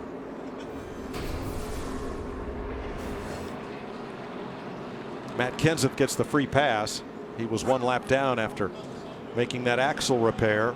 And Kevin Harvick suddenly is back in it. Travis Geisler and Paul Wolfe for Brad Keselowski.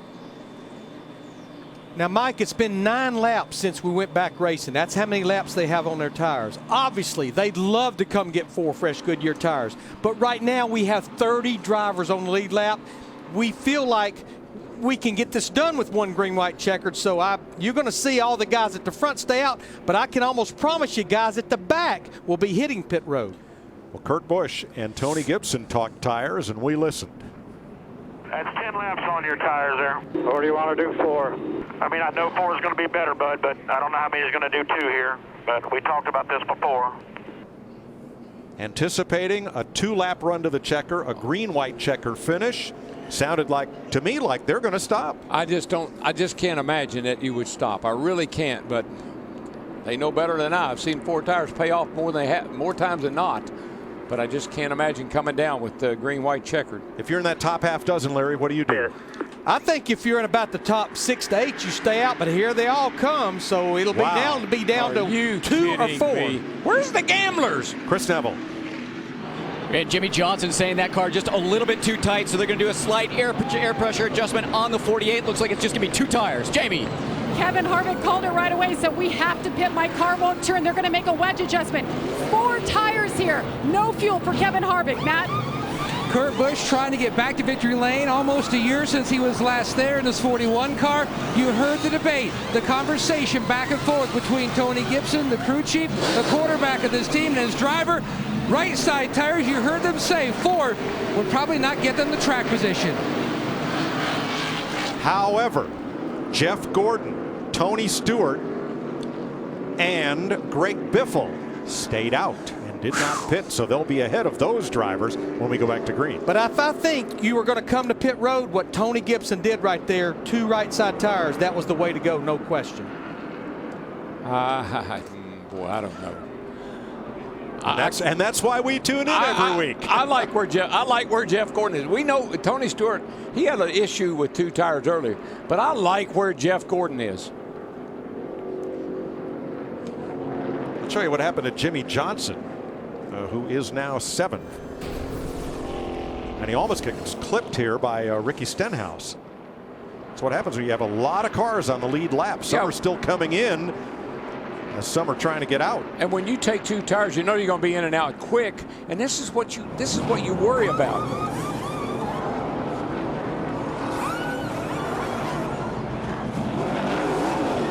Well, I gotta go. I ain't got no time for 4 tires. I gotta go, baby. I'm not sure that wasn't an audible call by Kevin Harvick.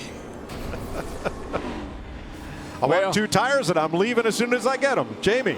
That was an audible by the driver. Rodney Childers wanted to take 4, and Kevin said, see ya, and Rodney just said, oh my gosh, I'm glad we didn't take 4. We'd have 15 cars in front of us. Oh, good. And as a result, Jamie, he has 5 cars in front of him, only 2 of which took tires. Darrell, that's a driver that has a presence of what's going on. He is well aware of what was going on around him. I like that. Well, then here's our 5-hour energy move of the race.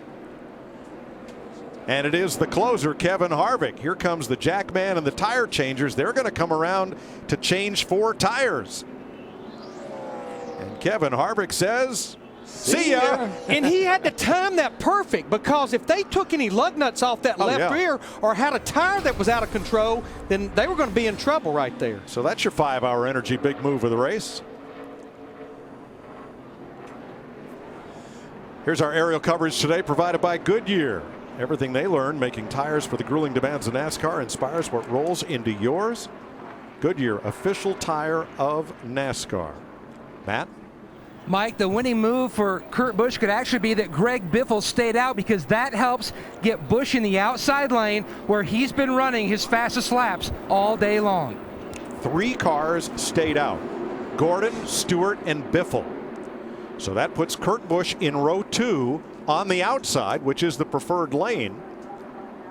This restart will need no explanation. Just sit back. All right. And watch. Let's watch it unfold. First attempt at a green-white checker, green flag.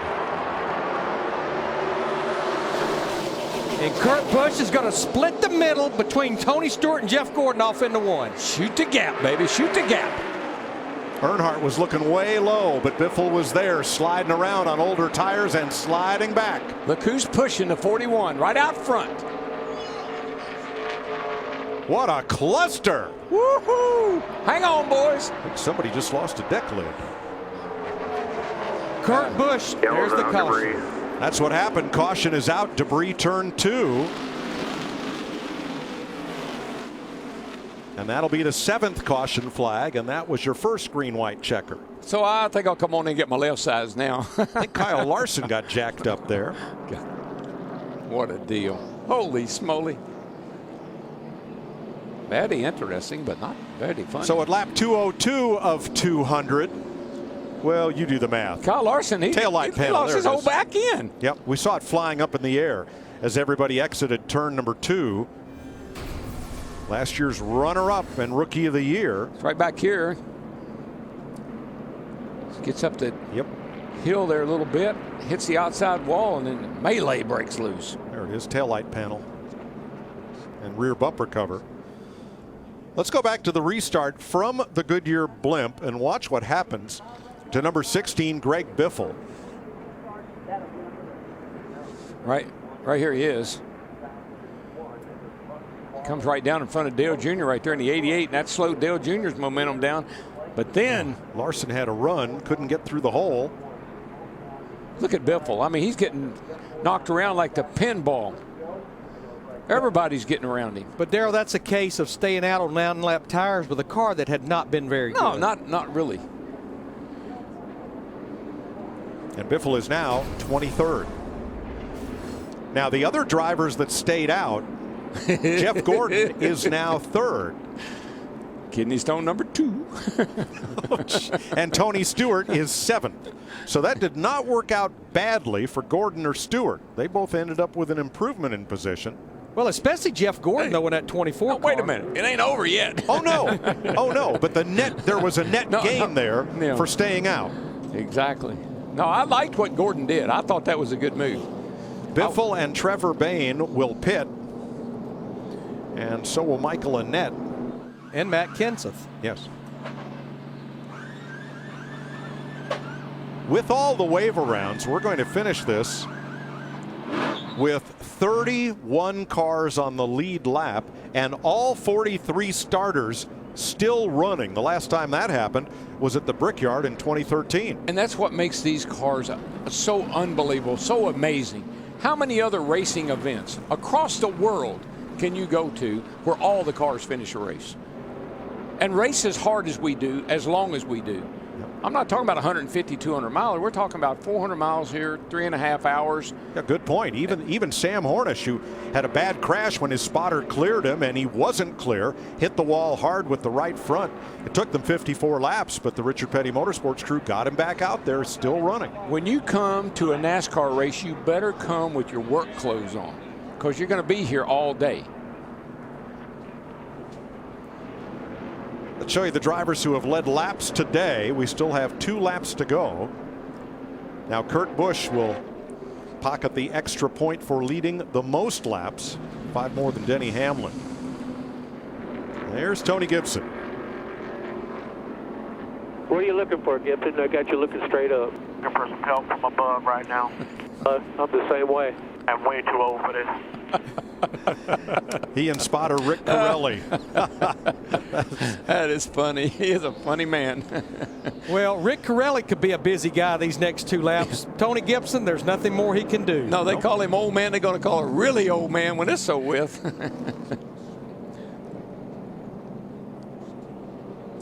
Kevin Harvick trying to complete the West Coast sweep. After Daytona and Atlanta, NASCAR went west to Las Vegas, where Harv notched his first win of the season. Dominated in Phoenix pretty much as expected, and here we are at Auto Club Speedway with 2 to go, and only his teammate Kurt Busch separating him from the front spot.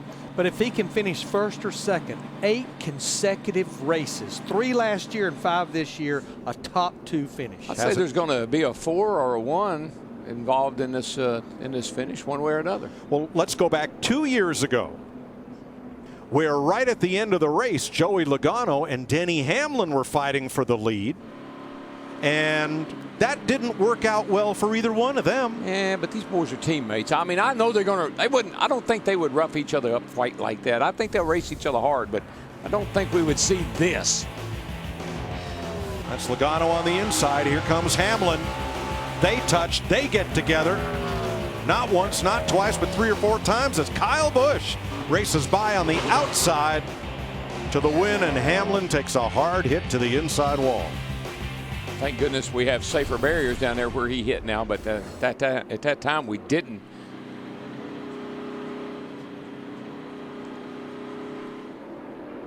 Busch and Harvick in Chevrolets, leading Gordon, Menard, and Truex. Brad Keselowski, the first Ford, in 6th. And the first Toyota, Brett Moffitt, in 16th. But you kind of, just kind of agonizing, dragging this out one to go. I mean, gosh, I know how Tony Gibson feels, and I'm just up here not sitting on a pit box. But Mike, yeah, Brett Moffitt, you see him right here running back in the 15th position. Wasn't that many laps ago we had two Toyota drivers up there fighting for the lead, Denny Hamlin and Matt Kenseth. Right, Kenseth broke an axle, and Hamlin had a tire get away on the pit stop and had to restart tail end of the longest line.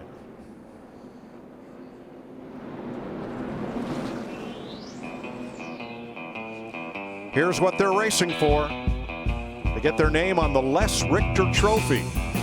By the way, that Surf Woody, that fat-fendered Ford, that is a replica of the one that led the field around here on parade laps in pre-race. I like it. It's got chrome on it. But they put chrome on everything. I saw past a garbage truck, had chrome wheels on it. They put chrome on everything. That'll happen. But you know what else they're racing for? Unless you're Kevin Harvick or Joey Logano, you're racing for a chance to be a part of the chase for the Sprint Cup Series Championship in 2015. Win and you're in. Now, Jeff Gordon, who had a rough day all the way up until a restart or two ago.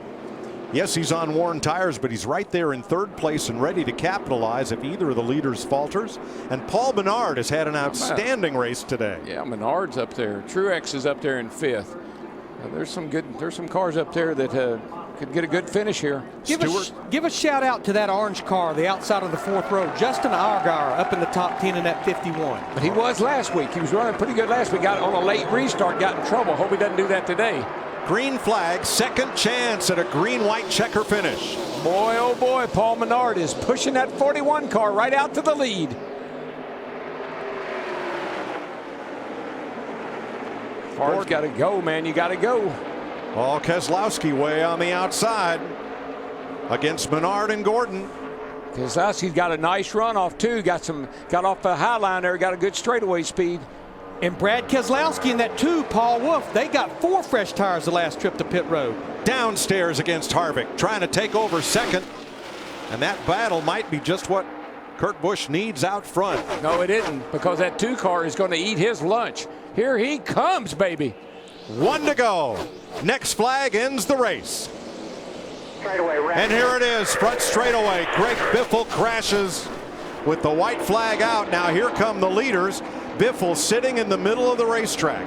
The yellow has not yet flown. Even if it does, right now the 2 is out front, and he is driving away from Kurt Busch in the 41 and Kevin Harvick in the 4. And Biffle is driving away. We're going to finish this under green. Let them race. Here they come. Boy, Kurt Busch made a run. It's not going to work there. He got right to the back bumper of Keselowski. No, correct, easy. Bad Brad wins in California. And guess who finished second? Ford got second. Keselowski, Harvick, Busch, Menard, Newman, the top 5. Newman? That was a big surprise. And Brad Keselowski has never even had a top. Never even had a top 10 finish here at Auto Club. This is his worst track. His average finish here is 23rd. Grass side. I believe you have something to pick up down here. It's a good job, man. On the grid walk in pre-race, Michael Waltrip walked up to Brad Keselowski and said, you know this is your worst track. I don't have to tell you that, do I? Not anymore. Not anymore.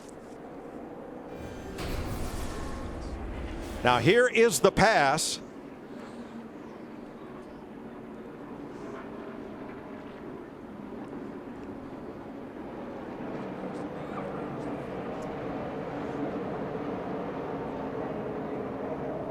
And here is the finish. Oh, Busch looked like he got into the wall. He did. He got off. He drove into third turn so hard trying to make a run at Keselowski into 2 that the car washed up and hit the wall.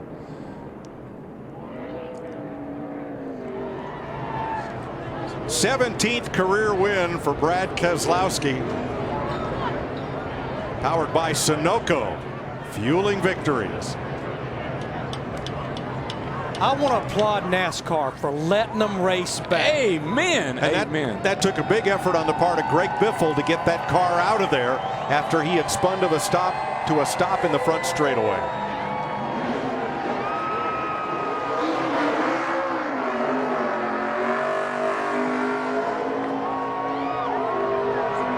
Mark Martin, if you're watching, you have to send these boys another text message. These burnouts, they still doing them. Brad Keselowski led one lap today, the last one. And it wasn't that complete lap. That's what Harvick did here in 2011. He led from turn 3 to the start-finish line, a lot like what Brad did today. Very nice, very nice.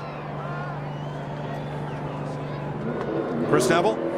Well, Kevin Harvick extends that streak of first or second places to 8 now. Truly an unbelievable day, Kevin. Yeah, what a race. Just really happy for the fans and everybody who was here at the racetrack and watching on TV to see a race like that. You just never know how the strategy is going to work out. You know, you're kind of on both sides of the fence there as to what you should or shouldn't do. The second restart doesn't come about in 2 tires is the right call, but you just never know. And just really proud of Rodney and everybody on our Jimmy John's Budweiser team for everything that they do. Kevin Harvick gets 2 wins and a second on the West Coast swing. Mike? What a wild finish. Kurt Busch started on pole, bounced off the wall the last lap, finishes 3rd. Brad Keselowski wins in a thriller. Now this is March Madness.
Brad Keselowski has pulled off a huge upset in California. Let's go to victory lane and Jamie Little.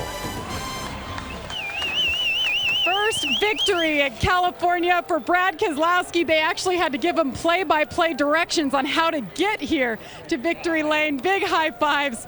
Brad, let's go back to that last lap. You came with 4 fresh tires and a full head of steam. What was it like knowing that Greg Biffle had crashed? I had no idea. I was just looking in front of me. I knew the 4 and the 41 had been kind of the class of the weekend, and those cars, you know, on speed definitely deserved the win. So I think we kind of stole one today, Jamie. But I'm really proud of everyone on the Worth Ford team. We got a victory lane with Ford. That's 2 in the first few races. That's really good, and both Penske cars in the chase. Honestly, when I was crossing the finish line, Jamie, I was thinking I just want it one of Roger's tracks. You know, Roger built the Speedway, and that's really cool. Your best finish before was 18th. Now, Brad Keselowski is victorious in California. Matt? A gutsy drive and impressive restarts on the 2 green-white checker restarts, great ones, but what happened in the second one that the race got away from you, Kurt? Oh, we had a great Haas Automation Chevy all day. It was fantastic to drive, and the way that everybody chipped in on building the car, the pit sequence, we just got hung out on the yellows at the end. I mean, when do you pit to put 4 tires on? When do you pit to put 2 tires on? And that last restart, I just didn't get the job done. Brad out-muscled us with 4 tires. Thank you. Chris? Heartbreak for Kurt Busch, but for the 4th time in the last 5 years here at this racetrack, this race was decided on a last lap pass. It was really a 418-mile race. Polarizing, past champion Brad Keselowski comes up big, and the only lap he led, if it was even a lap, was at the very end. And you know, you just love this strategy, though. Guys tried to mix it up. We saw Kevin Harvick, his crew chief, Rodney Childers, called for 4 tires. Harvick, the jack dropped, he left. Brad Keselowski sat there and got 4 tires, dropped all the way back to 14th on that first green-white checkered, was in 6th for the final restart and won the race. Good call by Paul Wolfe. I told you before the race started, they were in each other's pockets. Paul Wolfe, Brad Keselowski trusted each other, and that got them the victory. And there was March mayhem at the end, but Brad Keselowski punches his ticket. You win, you're in, so he's back in for the chase. Among those finishing, Kevin Harvick keeps his streak alive with a 2nd-place finish, so that sets a record to start a season with 5 straight, 8th overall. Richard Petty owns that record, 11 straight consecutive top 2 finishes. Ryan Newman finishing up near the top in the top 5, and he's standing by with our Chris Neville. Ryan Newman coming home 5th today, 3rd top 5 in a row. Ryan, this team just hitting on all cylinders right now. Yeah, we struggled for most of the day, don't get me wrong, but Luke did a good job with the strategy call for 4 tires there at the end. We caught a break there, obviously, with the caution, but the guys in the pits did an amazing job. ECR's doing a good job. Just a good day for us to rebound. When your best running position's the last lap, I guess you can't be too upset. RCR, 2 cars in the top 5. Thank you, and we'll have more celebration. We'll hear some other drivers as well. 2nd straight year that Kurt Busch has passed on the last lap. It was Kyle Busch last year. Today, that man, Brad Keselowski.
The NASCAR on Fox post-race show live from the Auto Club Speedway here in Southern California, Fontana to be more specific. That's the winning car in Victory Lane.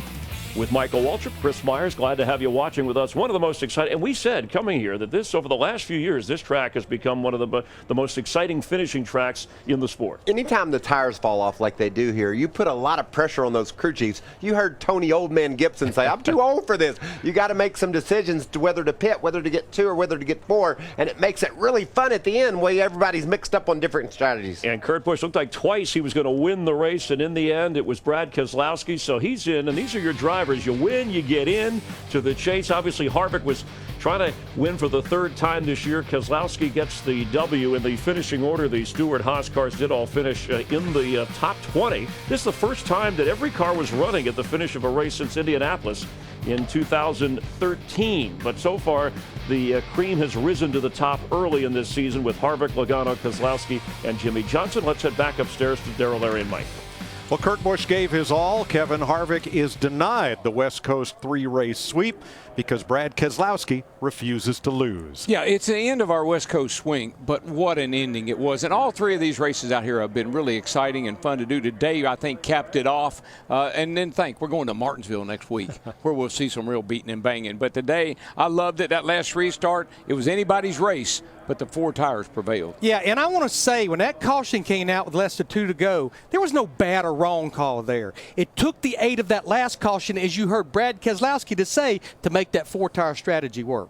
Well, Kurt Busch finishes third. When he did that last year, he went on to win Martinsville the next week. Great day for the Childress cars. Here's Chris Neville. Well, Paul Menard comes home 7th today. Paul, the last 2 times we were here, you finished in the top 10. Obviously, a great place for you. Yeah, it's a fun track. You know, it's wore out, obviously slipping and sliding, but it's got a lot of grip on new tires, and then it goes away. And you know, Justin and James and all the guys made some good adjustments last night, and then again today throughout the race to try to chase that. The car changes so much from the beginning of the run to the end, and we're actually pretty decent on restarts, and then we kind of go away, then come back towards the end of the run. But overall, good day for the FVP Menard Chevy. Great way to start the year. Joey Logano congratulating teammate Brad Keselowski. A big day for Ford and for Roger Penske. The unofficial results, by the way, it was Logano who said, look, Kevin Harvick is human, he's beatable, as outstanding as he's been, and he winds up second. Dale Earnhardt Jr. 6th in this race. Logano wound up 7th. Jeff Gordon 10th. Yeah, and that was a brave call by that team, and it got him a top 10 finish. A couple of subs that did a nice job today. Chris Buescher winds up in the 20th spot, prevailing from a lap down. David Reagan also was able to stay inside the top 20, even though early in the going he was struggling. He got back on the lead lap, finished in the 18th spot. Mentioned the Stewart-Haas, and you heard from Gene Haas, the other half, with Tony of that ownership team. Tony's best finish after this season after a rough start. Danica Patrick, her best finish of this year, as she is 19th. Solid run for her. Brett Moffitt, another substitute driver, 22nd place finish. Denny Hamlin struggled with the pit stop call and wound up 28th. Clint Boyer was involved in some way in that accident with Greg Biffle on the last lap. Matt Kenseth, who led for a while in this, a good day for Toyota. Their best race of the year as a team, so now 31 races for Toyota since their last victory. He led 43 laps before the broken axle as he headed into the pits. And Tony Gibson, the crew chief, you heard him say he's too old for this. Passing a kidney stone during the week. His driver passed for the lead and the victory as that man celebrates, ringing the bell at the Auto Club Speedway. We will have more. You're watching NASCAR on Fox in just a moment.